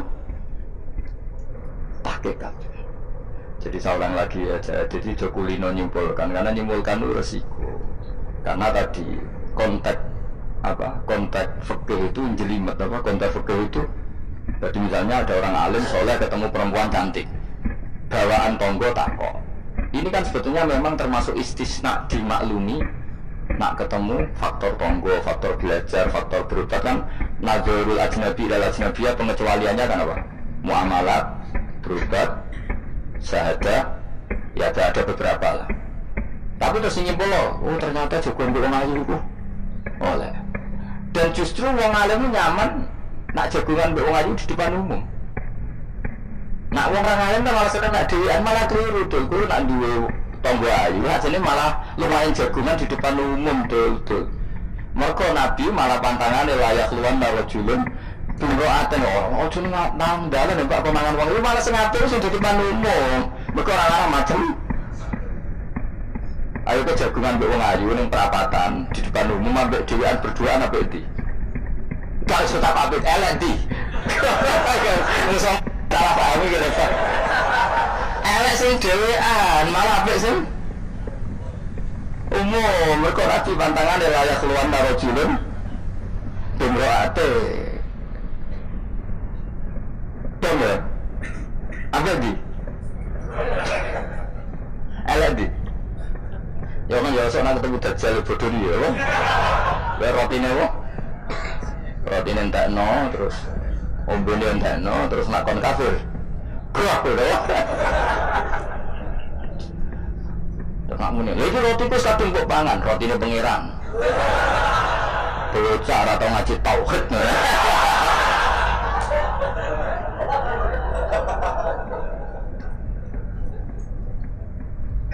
Ya jadi saya ulang lagi ya, jadi kita sama semua yang berkontribusi pada agama ini kita hormat. Terkenal sing ora terkenal.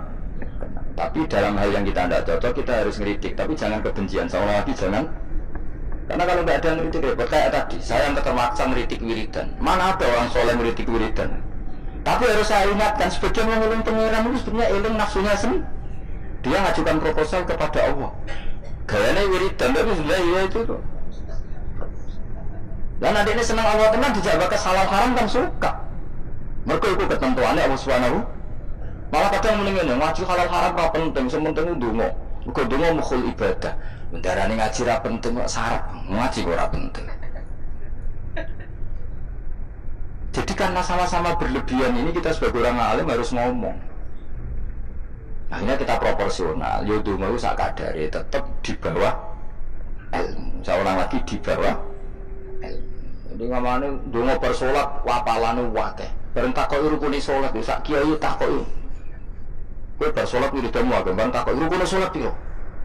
mikir tak warai 17 ana sing darani 14 senilang apa mikir meneh padahal bersolat wiridane ya dadi sing ngitung kira ben 13 iku menjadikan tumakninah 4 sebagai paket sito dadi rukuk maat tumakninah sujud tumakninah lah yang satu ngitung tumakninah itu menjadi rukun sendiri maka ditambah 4 menjadi 17 ada ulama mengatakan 18 karena mewajibkan niatul khurud minas sholat jadi sebelum Assalamualaikum niat keluar dari sholat karena takutnya kalau nggak niat keluar dari sholat dia kenalan berpikir Assalamualaikum jenengan namanya sinten kan ada lah kan lha iso wae saking ya patine gawe grup jadi saking sering ini kenalan mulai Assalamualaikum niat itu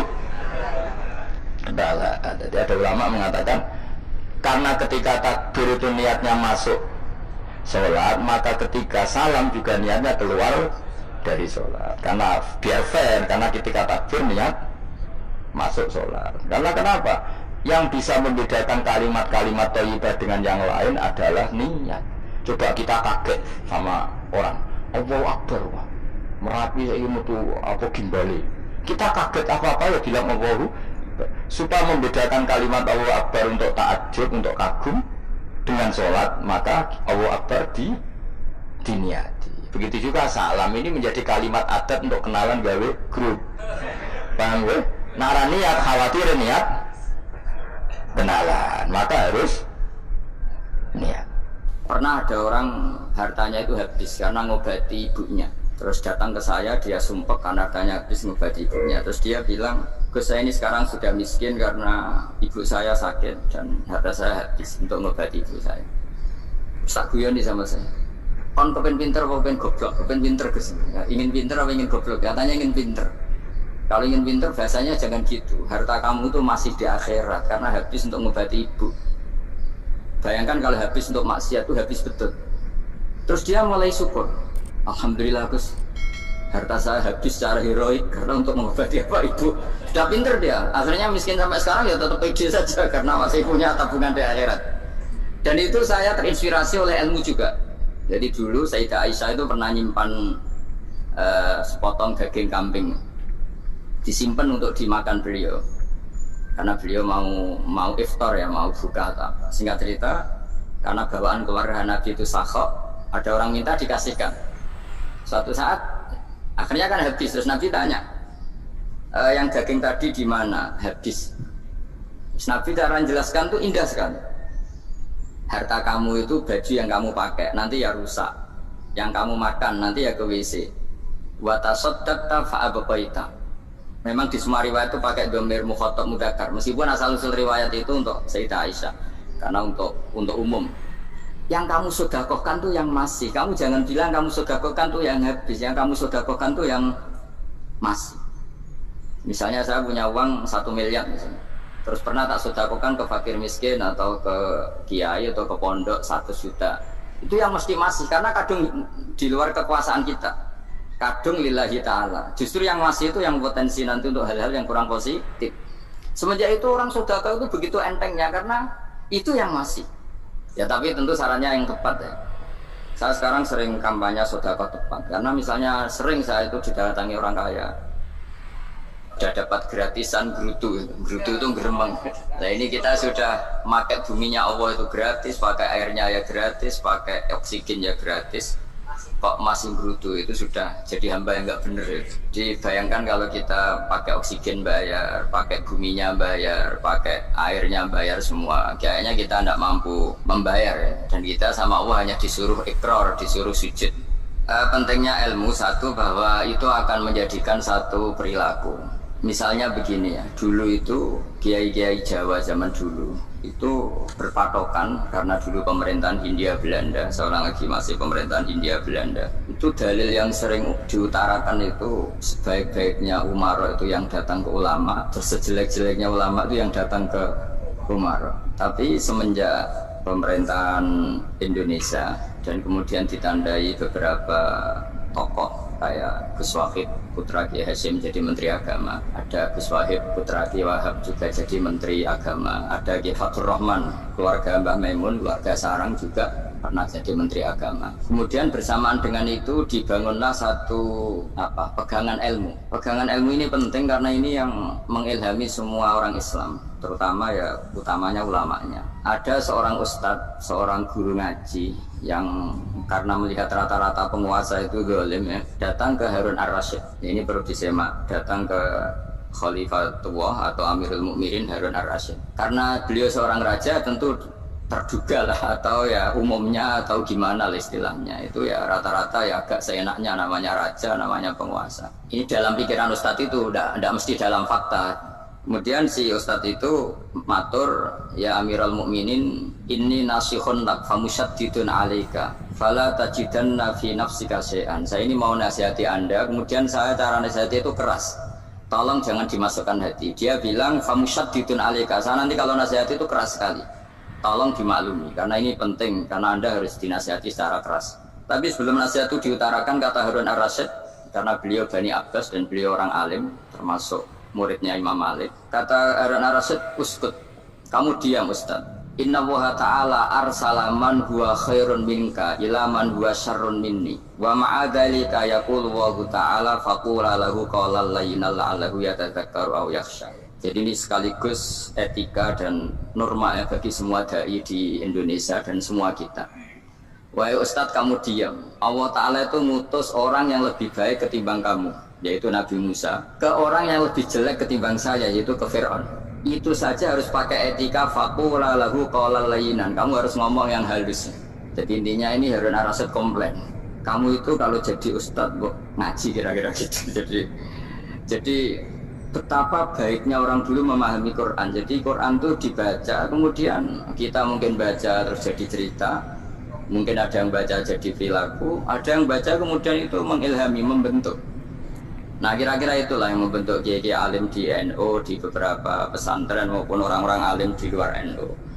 Asal ngajinya dan bacanya seperti kita, pasti seperti itu. Karena cara berpikir tadi sudah, jadi akhirnya si Ustadz tadi keluar dan minta maaf, anta alamu minni, ternyata engkau lebih alim ketimbang saya. Jadi kalimat famusyaddidun alika, saya akan keras cara memberi nasihat, itu yang diket, yang dipotong, yang dibatalkan atau yang diralat oleh Khalifatullah Harun ar-Rasyid. Itu dikatakan inna Allaha ta'ala arsala man huwa khairun minka ila man huwa syarrun minni, yaitu Allah mengutus orang yang lebih baik ketimbang kamu, yaitu Nabi Musa, ke orang yang lebih jelek ketimbang saya, yaitu Fir'aun. Itu pun harus faqula lahu qawlan layyinan. Cara berdakwah harus dengan kata-kata yang halus, yang lembut, yang indah. Dan dengan kata-kata itu diharapkan la'allahu yatadzakkaru aw yakhsha, semoga yang didakwai menjadi ingat. Sehingga dengan kemampuan ilmiah seperti ini menjadi pegangan bersama bahwa kita sebagai dai atau sebagai tetangga atau sebagai sama-sama warga Indonesia, bawaan kita memang harus faqula lahu qawlan layyinan la'allahu yatadzakkaru aw yakhsha. Kemudian dalam disiplin ilmu yang lain, halus itu tidak kuat. Angin itu ya halus, tapi kalau di manage itu jadi kekuatan yang dahsyat. Begitu juga air dan sebagainya. Sehingga tidak perlu khawatir terus kalau dakwah halus itu tidak punya efek yang signifikan. Tidak juga. Allah Ta'ala itu pengelola angin. Angin itu kekuatannya dahsyat, sehingga Nabi Sulaiman dikasih kekuatan angin dan bisa terbang kemana-mana. Kemudian sekarang jadi teknologi yang banyak memanfaatkan angin, mulai rem, mulai apa saja. Sehingga dari cerita saya ini kemudian terus kiai-kiai itu membentuk dakwah termasuk di ekonomi dengan cara yang rileks. Nah cara rileks itu satu tentu dimulai dengan ilmu. Misalnya begini, saya beri contoh. Ketika ada orang melafadzkan kalimat la ilaha illallah, tiada Tuhan selain Allah. Kemudian kalimat ini mungkin kalau orang NU baca itu rutin ya, karena kiainya kelamaan ya yang ikut sambil tidur. Biasanya kalau tahlil itu disebut kiai tertentu itu mesti yang belakang, wah suwi itu kalau kiai itu lama itu. Nah kiainya juga karena jadi lakon ya kan lebih semangat karena pegang mic. Biasanya gitu di NU itu. Kalau khotib mesti semangat karena yang pegang mic, yang dengerin mesti ngantuk karena monoton gitu. Karena yang dengerin sudah tahu pasti nyuruh baik meninggalkan yang jelek. Jadi ilmunya sudah disimpulkan dulu. Setiap yang tidur di masjid mesti tak tanya kenapa tidur. Ilmunya tidak ada perkembangan, Gus, nyuruh yang baik meninggalkan yang jelek. Tapi kalau ilmunya agak ada perubahan kan dengar semua pasti nyuruh yang jelek meninggalkan yang baik, karena watak manusia itu agak-agak suka fitnah, itu suka geger. Tapi kalau monoton itu mesti enggak itu. Tapi yang menjadi pegangan kita, saya ulang lagi, itu ilmu dulu. Saya ulang lagi itu dulu. Saya berkali-kali menyontohkan, kalau ada orang kafir, orang yang tidak bersyahadat 70 tahun, kemudian dia bersyahadat sekali saja di akhir hayatnya. Itu kata Allah, qulil ladzina kafaru iyantahu yughfar lahum ma qad salaf. Katakan ke mereka yang kafir, jika dia mau bersyahadat, itu masa lalunya diampuni semua. Sehingga kedahsyatan kalimat ini luar biasa. Orang yang kafir 70 tahun saja, barokahnya la ilaha illallah ini, dosanya bisa diampuni semua. Nah kemudian karena ilmu ini tidak begitu populer atau kurang dipopulerkan, atau kita sendiri kurang menghayati, sehingga la ilaha illallah itu lebih dianalisis. Cara lafadz ini, pelafatannya ada sanadnya enggak ya? Terus cara melafatkan bareng-bareng seperti itu ada tumpengan ini bid'ah enggak ya? Jadi pertanyaannya sudah tidak tentang keramatnya atau sakralnya atau fadilahnya la ilaha illallah, tapi sudah macam-macam. Wiridan cara seperti ini ada hadisnya enggak, legal enggak, terus ada sanadnya enggak. Jadi saya mohon semohon-mohonnya untuk teman-teman yang di Al-Iman itu harus ngaji ya. Ngaji itu nanti kamu tahu cara mandang sebuah ibadah atau perilaku atau apa sajalah tahu. Karena al-ilmu yurisul ahwal, ilmu itu bisa mengilhami cara pandang. Dulu yaitu saya ulang lagi, ketika zaman Hindia Belanda, karena pemerintahnya Hindia Belanda itu ulama-ulama keras sekali, sejelek-jeleknya ulama itu yang datang ke Umaroh. Tapi setelah era Mbah Hashim, era sampai Mbah Maimun, itu mereka peduli sama Umaroh, sama semuanya sama-sama warga Indonesia yang ingin melihat Indonesia yang lebih baik. Sehingga banyak, ya kakak saya sendiri pernah wakil bupati, terus putra Mbah Maimun wakil gubernur, ini teman saya Ki Hafid ya bupati. Semenjak itu terus, dan itu nggak lepas dari cara pandang. Yaitu cara pandang diantaranya adalah cerita tentang Nabi Musa yang Allah tetap peduli sama Fir'aun, sehingga tetap didakwai Nabi siapa? Musa. Dan posisi Musa datang bukan memanggil. Ya cuma sampai sekarang tuh belum pernah ke kantor bupatinya Pak Hafid, karena kadang-kadang orang terus curiga mengajukan proposal jadi agak repot. Ketemu bupati itu sialnya kiai kan mesti pikirannya orang bupati ini nyangoni, kiai ini disangoni itu. Itu terus kayak kita fakir miskin itu. Jadi makanya saya tuh belum pernah datang. Tapi alhamdulillah karena beliau berambisi menjadi wakhirul umara mayatuna babal ulama. Jadi datang tapi sangat ambisius ingin mengalahkan ulama, karena dia kalau datang statusnya lebih tinggi. Ya tidak apa-apa, ini tawaduk tapi niatnya nggak begitu tawaduk. Jadi saya sering di Jakarta tapi ya tadi jarang ya. Biasanya ngajarkan waktu hanya pas saja, tidak kurang tidak lebih. Biasanya ngajar di pondoknya Pak Kures itu di Baitul Quran ya. Hanya ngajar santri-santri. Nah, jadi pemahaman Quran dulu itu kata Imam Ghazali itu membaca Quran itu membaca, bukan bercerita. Kalau kamu membaca seperti ini, kunta qori'an, kamu pembaca. Pembaca itu yang mengambil pelajaran. Tapi kalau kamu hanya cerita, itu namanya kunta hakian. Sebenarnya Anda tidak membaca Quran, tukang cerita. Misalnya tadi, cerita Nabi Musa datang ke Fir'aun. Itu kalau kamu hanya cerita, wah dulu itu ada orang namanya Fir'aun, didakwai Nabi yang namanya Musa. Ya itu namanya tukang cerita. Kalau kamu pembaca tidak gitu. Betapa baiknya Allah, orang sengawur Fir'aun saja inginnya Allah masih ingin diselamatkan dengan mengutus Nabi Musa kekasihnya. Itu namanya kunta qori'an, kamu pembaca betul, bukan kunta hakian, kamu tukang cerita. Begitu juga seterusnya tentang Quran, ayat-ayat seterusnya. Sehingga yang diharapkan dari pembacaan Quran itu memang kita sebagai ahli baca, ahli mu'tabir ya, ahli yang ngambil pelajaran, bukan tukang apa cerita. Sehingga dulu ketika Sayyidina Umar radhiyallahu anhu ketika membuka Baitul Maqdis atau Baitul Muqaddas dan diajak syukuran, pesta-pesta makan itu, beliau nggak mau. Ketika ditanya kenapa engkau nggak mau, alasannya itu langsung beliau baca Quran. Jadi saya punya sekian contoh, saya ulang lagi, saya punya sekian contoh. Orang-orang dulu dengan Quran itu menyatu, bukan sekedar dihafal tapi menyatu. Sehingga bawaannya itu sudah Qurani, sudah Qurani. Saya beri contoh pertama Rasulullah SAW, nanti Umar kedua. Rasulullah itu pernah nggak makan sampai 3 hari. Terus ditanya oleh sahabat, lalu kekuatan engkau bisa hidup apa? Terus menghentikan al-aswadani, maksudnya itu tamar dan air, hanya makan kurma dan air. Tapi beliau tidak ketemu roti atau nggak ketemu nasi lah kalau orang Indonesia. Ketika hari ketiga dikasih makan oleh sahabat, dipotongkan kambing, kemudian baru makan 3 lukmah, kira-kira ya 3 asupan nasi, berhenti. Padahal sahabat yang lapar sama dengan Rasulullah itu membayangkan Nabi itu sampai kenyang, sampai apa. Tapi ketika ditanya, seperti ini pun nanti ada hisabnya. Walatus alunna yauma idzin anin naim. Jadi acara makan-makan gini itu nanti ada hisabnya. Nabi nangis. Akhirnya sahabat nggak jadi nerusin makan. Jadi ketakutan orang dulu sama ketika Sayyidina Umar dijak pesta ketika memenangkan Baitul Maqdis itu.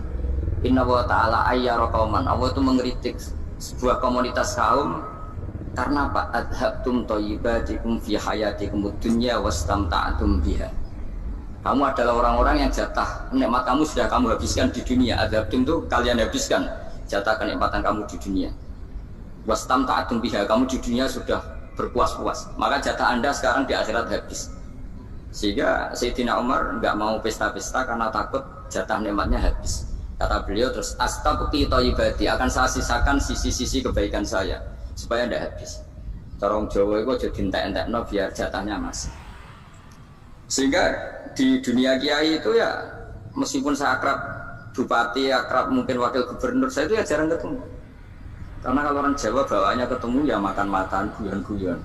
Aku nak keterusan ras di mlebu swarga. Makanya saya pastikan Pak Yusuf Mansur kesini tidak akan saya jamin, biar aja, biar jatahnya masih. Jadi ini bukan karena saya kafir, biar jatahnya masih. Ya, jadi itu ilmunya kiai.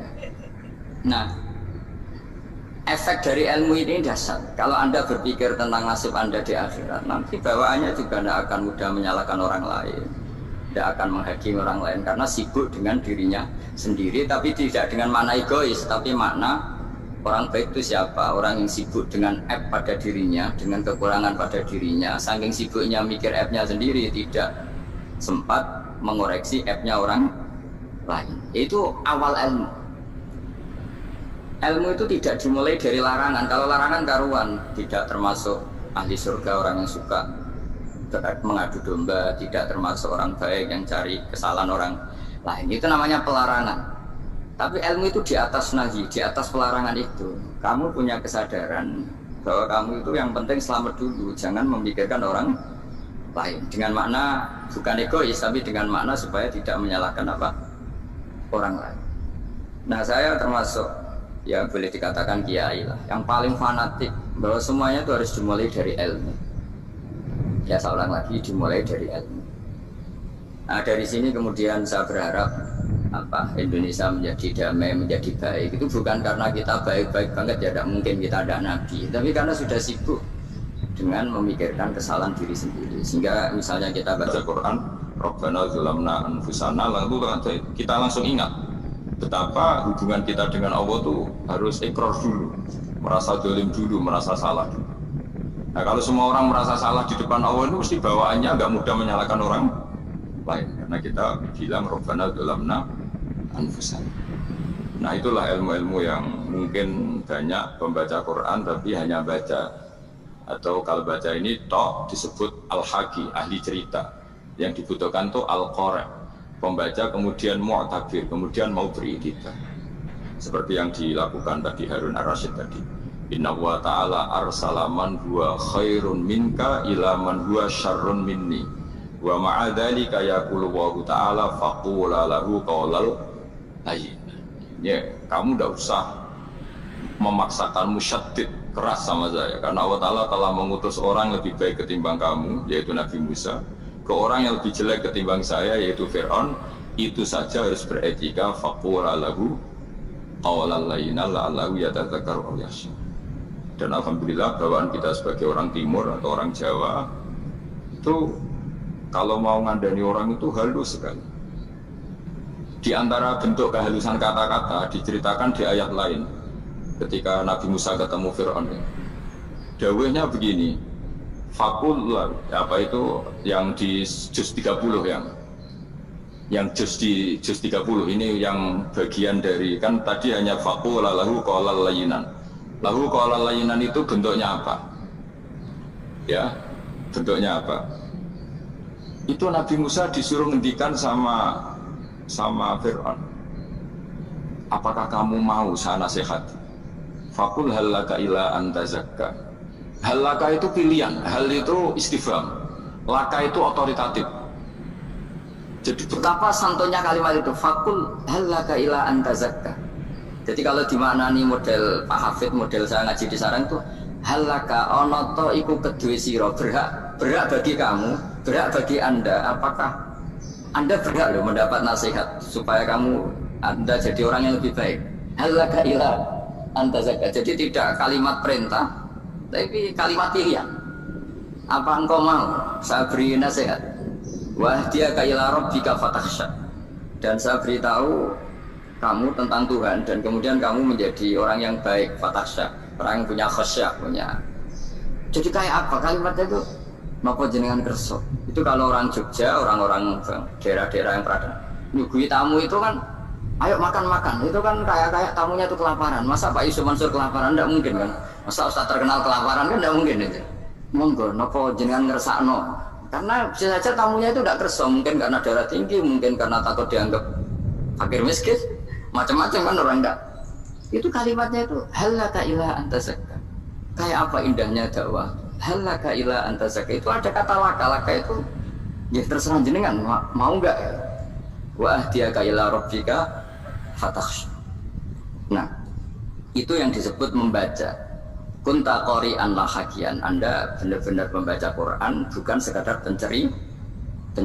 Nah, kemudian ini yang terakhir saya juga baru, sebenarnya saya tuh nggak pernah bilang sanggup itu, tapi Pak Ustadz Zakaria itu GR terus sampai tadi pagi itu saya belum tahu kalau ada acara ini.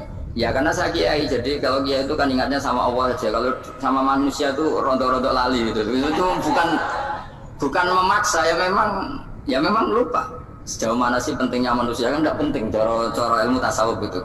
Tapi karena ini titipan Rasulullah SAW terus menjadi penting kan, dititipi umat gak jenengan itu. Ya sudah ngaji ngatur kiai ribet gitu. Kiai ini biasa ngaji kan, kiainya yang ngatur santri ini enggak.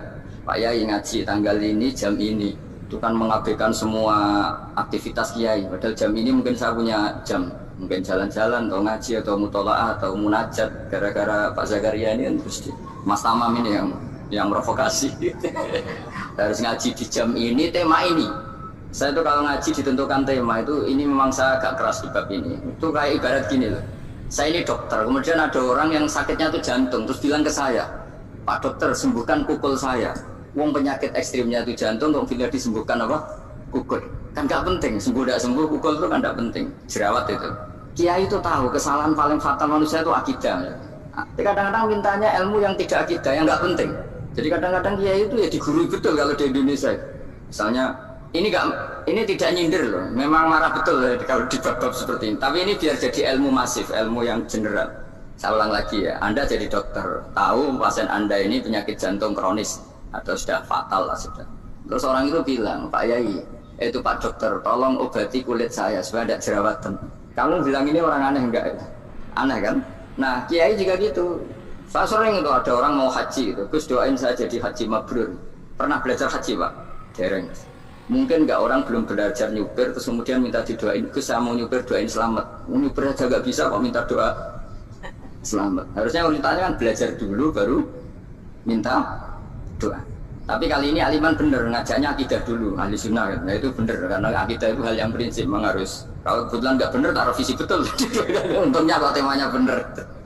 Jadi saya mohon ke seluruh orang-orang yang mau ngaji ke kiai itu tema itu biar yang milih kiai supaya tahu prioritas yang harus benahin. Jangan tema yang kita yang milih. Jangan-jangan tema yang kita pilih itu tidak mendesak atau tidak penting. Ini bukan apa-apa, ini saking ingin baik saya ya, keinginan baik saya supaya dulu zaman sahabat ya gitu. Kalau ada pertanyaan salah sama Nabi dibenerin, cuma Nabi terlalu bijak, cara benerin tuh enak. Kalau saya karena tidak Nabi saja ya agak kasar kan, kalau tidak Nabi tidak wajib bener terus. Yang wajib bener terus itu Nabi. Saya beri contoh, Nabi itu ngendikan tentang kiamat. Kiamat itu dahsyat, mengerikan gini. Kalau pikirannya orang kampung itu begini, Nabi ini aneh. Cerita kiamat dahsyat tapi nggak ada tanggalnya, ada tahunnya. Harusnya ada dong biar kita bisa persiapan. Sehingga Nabi disomasi di tengah-tengah khutbah itu, ya Rasulullah mata sah. Karena ini orang Bedui, Nabi nggak dengerin, malah diulang lagi. Mata sah ya Rasulullah. Ketika Nabi mengabaikan itu ada dua kelompok sahabat, yang satu bilang lam yasma, Nabi tidak dengar sehingga mengabaikan. Yang kedua bilang sami'a wa kariha, Nabi sebenarnya mendengar tapi tidak berkenan. Tapi diulang lagi ketiganya, ya Rasulullah mata sah. Akhirnya Nabi jawab, mau tidak mau, karena kalau enggak ya dia namanya orang Bedui ngomong terus. Nabi balik tanya, ya karena cara berpikir dia kalau kiamat itu jelas kapannya kan bisa persiapan ya. Paling enggak pas mau kiamat, pas ngaji Quran, apa kan bisa persiapan. Akhirnya Nabi balik tanya, ma'atatalah. Kalau kamu berani tanya kiamat, lalu persiapan kamu apa? Ya terus orang itu bilang masyhur itu, ma'atatulah kabira sholatin wala siyamin wala kada wa kada walakin uhibbuka. Saya sebenarnya tidak punya persiapan ya Rasulullah, cuma persiapan banyak puasa ya enggak, banyak sholat enggak, tapi saya mencintai engkau. Masyhur itu jadi hadis paling legenda, almar'u ma'aman ahabba, sebagian disebut anta ma'aman ahbabta. Ini kata semua sahabat yang di masjid. Si Bedui ini orang paling dibenci sahabat karena mengganggu Nabi saat khutbah, tapi akhirnya ini menjadi orang paling dicintai sahabat karena barokahnya itu hadis itu keluar secara terbuka, almar'u ma'aman ahbab. Sebagai riwayat yuhsyarul mar'u ma'aman ahabba. Nanti orang akan sowan sama Allah bersama orang yang mereka cintai. Nah itu sahabat-sahabat fama farihu ba'dal Islam farahahum biadal hadis. Mereka tidak pernah senang setelah masuk Islam sesenang hadis ini. Karena kita tidak perlu soleh-soleh banget, cukup nyintai orang apa? Soleh gitu. Makanya saya sekali bilang itu ya, kadang-kadang saya jadi orang alim itu ya rugi. Ruginya tadi, misalnya untuk menjadi orang alim harus hafal Quran, ngaji Bukhari, Muslim, Ikhya. Ternyata pengumuman kedua orang nggak bisa apa-apa. Gelombang kedua para pecinta, waduh, gitu kan repot ya. Jadi kita yang jadi orang alim susahnya bukan main. Ternyata disaingi pengumuman kedua dan para pecintanya, wah itu kan. Akhirnya ketemu orang-orang nggak jelas tadi itu. Nah itu ya termasuk farah dalam Islam, farhatul aibin. Jadi senang itu di Islam itu ibadah. Ya qul bi fadlillah wa bi rahmati fa bidzalika falyafrahu. Senang itu diperintahkan Allah. Saya itu sering di kamar, kadang itu nyuwun sewu kayak gatelan gitu, apa itu. Ya agak pukur-pukur terus merengut saja malu. Malu saya itu dilihat Allah kok kayak agak ridho itu malu. Ya kayak tadi lah, kamu dikasih rumah gratis, kemudian pas yang ngasih datang kamu kelihatan cemberut, itu yang ngasih kan mangkal. Jadi kasih gratis masih cemberut. Sama hubungan kita dengan Allah itu semuanya dikasih gratis. Makanya tabassum, senyum itu ibadah. Kita yang nekuni ilmu hadis, betapa hebatnya Nabi ngendikan, kalau kamu tidak bisa ibadah yang berat-berat, cukup ibadah senyum. Kadang ngendikan tol koti wajin, kamu cukup berwajah yang indah, yang menyenangkan. Tabassum, senyum. Kalau kamu tidak bisa membalas jasanya orang yang ngasih, minimal kamu senyum, lihat minimal kamu kelihatan senang. Ya. Makanya senang itu sudah ibadah. Dan sekarang orang untuk senang aja susah, karena bawaannya nuntut orang lain supaya kayak keinginan dia, bawaannya nuntut, ya ribet, kalau gitu ya ribet. Makanya saya bilang al ilmu yurisul ahwal, ilmu itu diperkuat, nanti yurisul ahwal, ilmu itu akan membentuk Anda. Dulu beberapa raja itu ya mau luhur karena jadi raja, punya apa saja, tapi punya penasihat ulama, itu ya nasihat itu sederhana. Ada seorang raja tanya ke kiai, gimana dengan semua kerajaan saya? Wah, padahal dia punya apa saja. jenengan miskin sekali, itu kerajaan seluas ini, kok bisa aja? Terus ditanya sama si ulama tadi, andaikan Anda di padang pasir, kemudian kalau tidak minum segelas air itu mati, apakah Anda akan membeli segelas air ini dengan semua kerajaan Anda? Oh iya, pasti apapun saya lakukan untuk mendapat satu gelas air. Terus la tafrah bimulkin la yusawi syarbata ma'in. Kamu jangan bangga dengan kerajaan yang nilainya itu enggak sebanding dengan segelas apa? Air. Akhirnya raja itu mikir, saya tidak jadi raja bisa hidup. Tapi kalau enggak minum air mati. Berarti penting satu gelas air. Akhirnya lama-kelamaan ini anggap kerajaan itu biasa. Ternyata enggak sepenting segelas air. Ya seperti kita lah, misalnya orang enggak punya Alphard itu enggak malu. Tapi kalau nggak punya celana itu malu. Kamu mau punya Alphard tapi nggak punya celana? Kan nggak mau. Dia itu ilmu. Ilmu itu yurisul akhwal. Ilmu akan melahirkan satu perilaku. Jadi kalau ilmu Anda mantap, pasti syukurnya juga mantap. Ya makanya saya termasuk kiai yang selalu mendorong pentingnya ilmu. Bahkan kata Sufyan Ats-Tsauri ngendikan saking pentingnya ilmu ada kata fa'lam annahu la ilaha illallah. Dimulai kata fa'lam. Dan saking pentingnya ilmu itu setiap nabi itu status permanennya itu hanya satu, mengajar. Rabbana wab'ats fihim rasulam minhum yatlu 'alaihim ayatik, membacakan ayat-ayat Allah sampai wa yu'allimuhumul kitab, mengajarkan kitab wal hikmah. Bahkan Allah sendiri wasofa dzatahul 'aliyah bi annahu al-mu'allim. Yaitu Allah ngendikan Ar-Rahmanu 'allamal Qur'an. Jadi betapa hebatnya pengajar. Allah sendiri mensifati dirinya itu Ar-Rahmanu 'allamal Qur'an. Allah itu Maha Rahman yang mengajarkan Quran. Di surat Iqra juga disebutkan Iqra wa rabbukal akram alladzi 'allama bil qalam. Jadi Allah mensifati dirinya sebagai pengajar. Kayak apa pentingnya mengajar? Karena al-ilmu yurisul ahwal. Ilmu ini melahirkan satu sikap. Pernah ada orang hartanya itu habis karena ngobati ibunya. Terus datang ke saya, dia sumpek karena hartanya habis ngobati ibunya. Terus dia bilang, Gus saya ini sekarang sudah miskin karena ibu saya sakit dan harta saya habis untuk ngobati ibu saya. Terus tak guyon sama saya, kon kepen pinter apa kepen goblok? Kepen pinter Gus. Nah, ingin pinter apa ingin goblok? Katanya ingin pinter. Kalau ingin pinter bahasanya jangan gitu. Harta kamu tuh masih di akhirat karena habis untuk ngobati ibu. Bayangkan kalau habis untuk maksiat itu habis betul. Terus dia mulai syukur. Alhamdulillah Gus, harta saya habis secara heroik karena untuk mengobati apa ibu. Sudah pinter dia, akhirnya miskin sampai sekarang ya tetap pede saja karena masih punya tabungan di akhirat. Dan itu saya terinspirasi oleh ilmu juga. Jadi dulu Sayyidah Aisyah itu pernah nyimpan sepotong daging kambing, disimpan untuk dimakan beliau. Karena beliau mau iftar ya, mau buka atau apa. Singkat cerita, karena bawaan keluarga Nabi itu sakhok, ada orang minta dikasihkan. Suatu saat akhirnya kan habis, terus Nabi tanya yang daging tadi di mana? Habis. Terus Nabi cara menjelaskan tuh indah sekali. Harta kamu itu baju yang kamu pakai nanti ya rusak, yang kamu makan nanti ya ke WC. Wa tasaddaqta fa abqaita. Memang di semua riwayat itu pakai dhamir mukhatab mudzakkar, meskipun asal usul riwayat itu untuk Sayyidah Aisyah karena untuk umum. Yang kamu sedekahkan tuh yang masih. Kamu jangan bilang kamu sedekahkan tuh yang habis. Yang kamu sedekahkan tuh yang masih. Misalnya saya punya uang 1 miliar misalnya. Terus pernah tak sedekahkan ke fakir miskin atau ke kiai atau ke pondok 100 juta. Itu yang mesti masih karena kadung di luar kekuasaan kita. Kadung lillahi ta'ala. Justru yang masih itu yang potensi nanti untuk hal-hal yang kurang positif. Semenjak itu orang sedekah itu begitu entengnya karena itu yang masih. Ya tapi tentu sarannya yang tepat ya. Saya sekarang sering kampanye sedekah tepat karena misalnya sering saya itu didatangi orang kaya. Gus saya ini punya uang banyak, ingin punya masjid biar dipakai orang Jumatan. Terus saya bilang, kamu ingin jadi orang baik betul apa baik versi Anda? Baik betul Gus. Tak ajarin mau, gak tersinggung, mau Gus.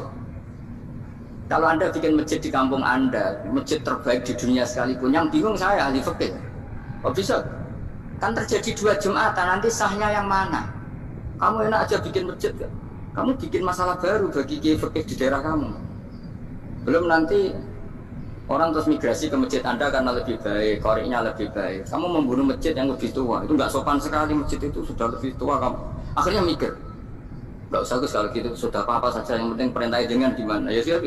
Jadi sedekah itu juga harus dibina supaya kalau orang kan bisa saja kan uang 100 juta itu untuk fakir miskin manfaat, ternyata untuk masjid yang sifatnya aksesoris, untuk lampu yang kristal yang mahal-mahal bukan yang pokok. Nah, itu pentingnya ngaji ya. Jadi lagi-lagi al ilmu yurisul ahwal. Ilmu itu melahirkan satu sikap. Jadi ketika ada masjid baru, kalau orang nggak bisa ngaji fikih, wow ada masjid baru, masjid banyak. Tapi kalau yang ngaji fikih ngerti ini malah ada masalah baru karena ada ta'adudul Jumatan. Gimana hukumnya 2 Jumatan dalam kondisi yang tidak mendesak. Makanya sekarang saya baru kampanye itu. Dulu itu kalau ada masjid banyak itu kan faktornya beda ormas, beda pemahaman atau agak jauh, masih hukum sosial. Atau bawaan kondisi, misalnya di dekat UGM itu ada masjid kampung pertama, bawaan masjid karena ada kantor besar, atau bawaan ada pabrik besar, atau ada sekolahan besar. Tapi sekarang itu ada pertanyaan baru, ada masjid baru karena ada orang kaya ingin bikin masjid, itu gimana itu hukum? Nah, tapi kalau orang nggak nekuni fikih itu ya langsung wah bagus untuk bangun masjid, bagus dia gini sing kangelan memfikihkan tadi. Nah itu ilmu. Jadi kalau yang tidak nekuni fikih itu ya tidak tersiksa. Tapi yang nekuni fikih itu pasti tersiksa karena seperti itu tadi. Ya jadi saya mohon di antara cara kita dakwah secara damai itu dimulai dari Robbana Zolamna Anfusana. Itu dipakai Nabi, di redaksinya diganti dengan makna supaya kita per individu matur Allah. Apa ini zolam tu nafsi zulman kabiran katsiran. Nah bawaannya orang mengaku dolim, mengaku salah itu kan sudah tidak sempat mikir salahnya orang apa lain. Dan dari sini kemudian dia jadi orang yang tawadhu, yang ubudiyah, yang macam-macam. Sehingga Nabi ini bukan dianggap ya pasti penjelas terbaik. Terus Allah meredaksikan wa ma tuqaddimu li anfusikum min khairin tajiduhu indallah. Apa saja kebaikan yang kamu sudah berikan untuk Allah sampai akhirat itu ya pasti kamu temukan di akhirat. Terus yang terakhir saya beri contoh orang peminta-minta sa'il. Itu Sayyid Ali Zainal Abidin kalau ada orang minta-minta terus dikasih, misalnya dikasih ya 100.000 atau 50.000 atau 10.000 sesuai kemampuan yang memberi, itu marhaban biman hamala zadi ilal akhirat. Saya terima kasih gara-gara kamu minta uang saya jelas sudah sampai akhirat. Coba kalau di rumah bisa aja untuk hal yang tidak positif. Jadi bawaannya itu cara pandang itu rubah.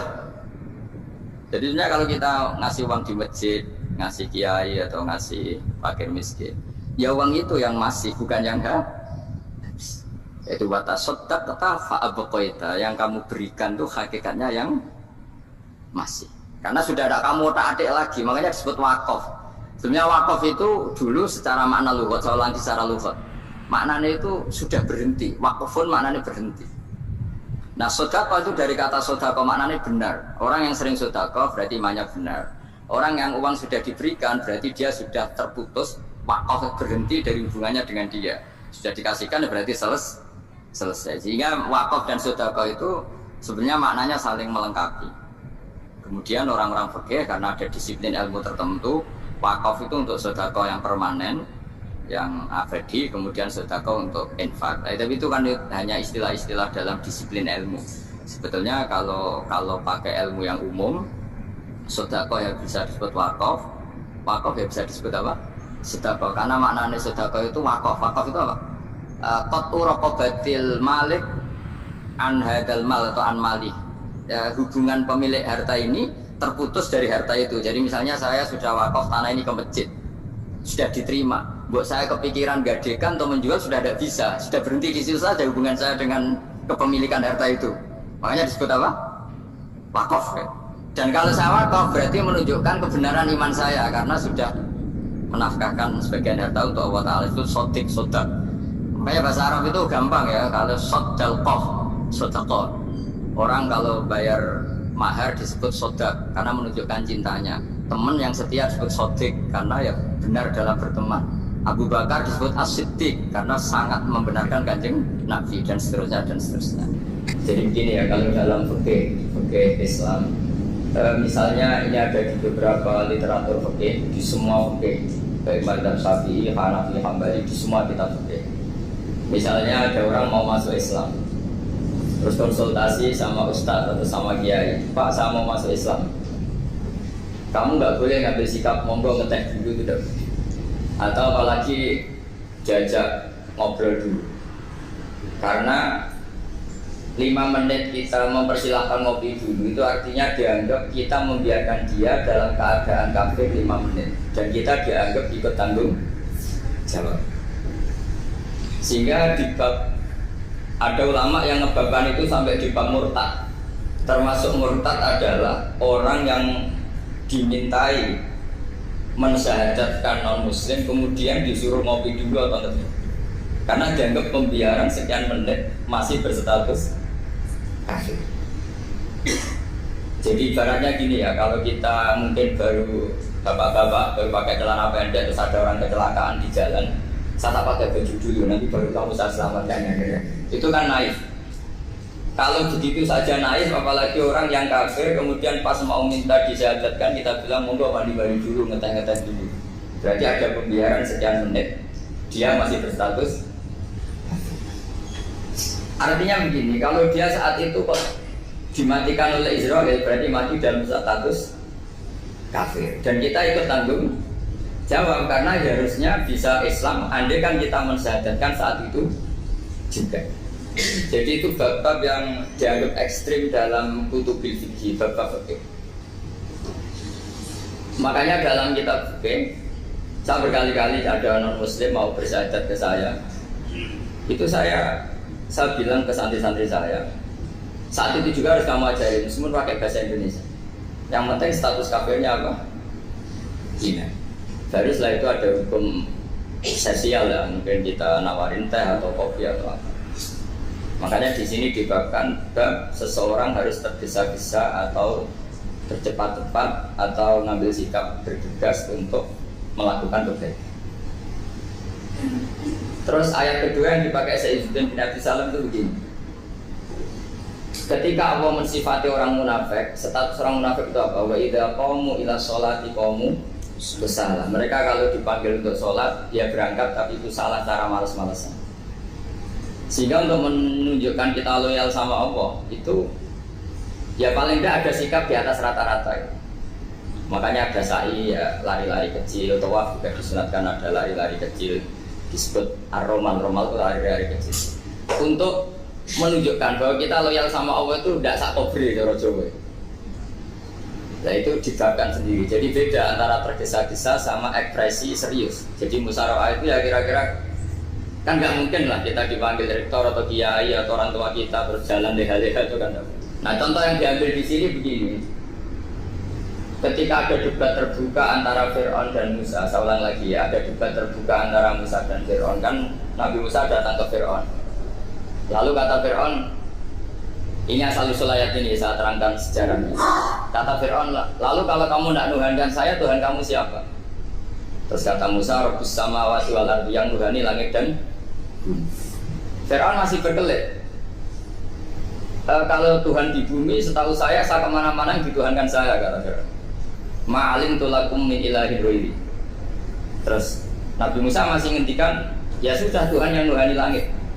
Terus Fir'aun manggil Haman. Haman itu arsitekturnya Fir'aun. Ya Haman ibnili sorhal ali abdul asbab samawati fa'atoliya ila ilahi Musa. Haman bangunkan kami piramida yang tinggi. Saya ingin melihat Tuhannya Musa. Musa akhirnya mikir karena kalaupun Fir'aun bisa naik ke langit tetap tidak bisa melihat Tuhan. Kita tahu Tuhan nggak bisa dilihat. Kita yang mukmin aja tidak lihat, apalagi Fir'aun rivalnya kan. Akhirnya Musa ganti argumentasi, yaitu argumentasinya Musa, Rabbukum wa Rabbu abaikumul awwal. Ini perlu diingat dan perlu saya sampaikan. Yang nuhani kamu dan yang menuhani leluhur kamu. Itu sangat memukul Fir'aun. Karena logikanya kalau Fir'aun itu Tuhan berarti babanya dulu tanpa Tuhan. Ini ada Tuhan terlambat. Jadi kalau Fir'aun Tuhan berarti mbahnya tanpa Tuhan, karena zaman era mbahnya belum ada Tuhan. Karena perdebatan itu banyak penggawa Fir'aun yang mukmin. Wah ini Fir'aun juga benar ini. Kalau dia Tuhan berarti babanya tambah. Karena kalau iman itu akan dihadiri, akan dieksekusi, maka orang ini berstatus rajulun mu'minun min ali fir'aun yaktum imana. Maka di Quran diterangkan wa qala rajulun mu'minun min ali fir'aun yaktumu imana. Ada seseorang yang iman tapi menyembunyikan iman. Lah orang ini selalu ikut rapat di rapat-rapat penting Fir'aun, termasuk rapat ketika Fir'aun dan para tentaranya memutuskan membunuh Musa. Karena dia ikut rapat dan eksekutornya besok disuruh nangkap Musa, orang ini malam itu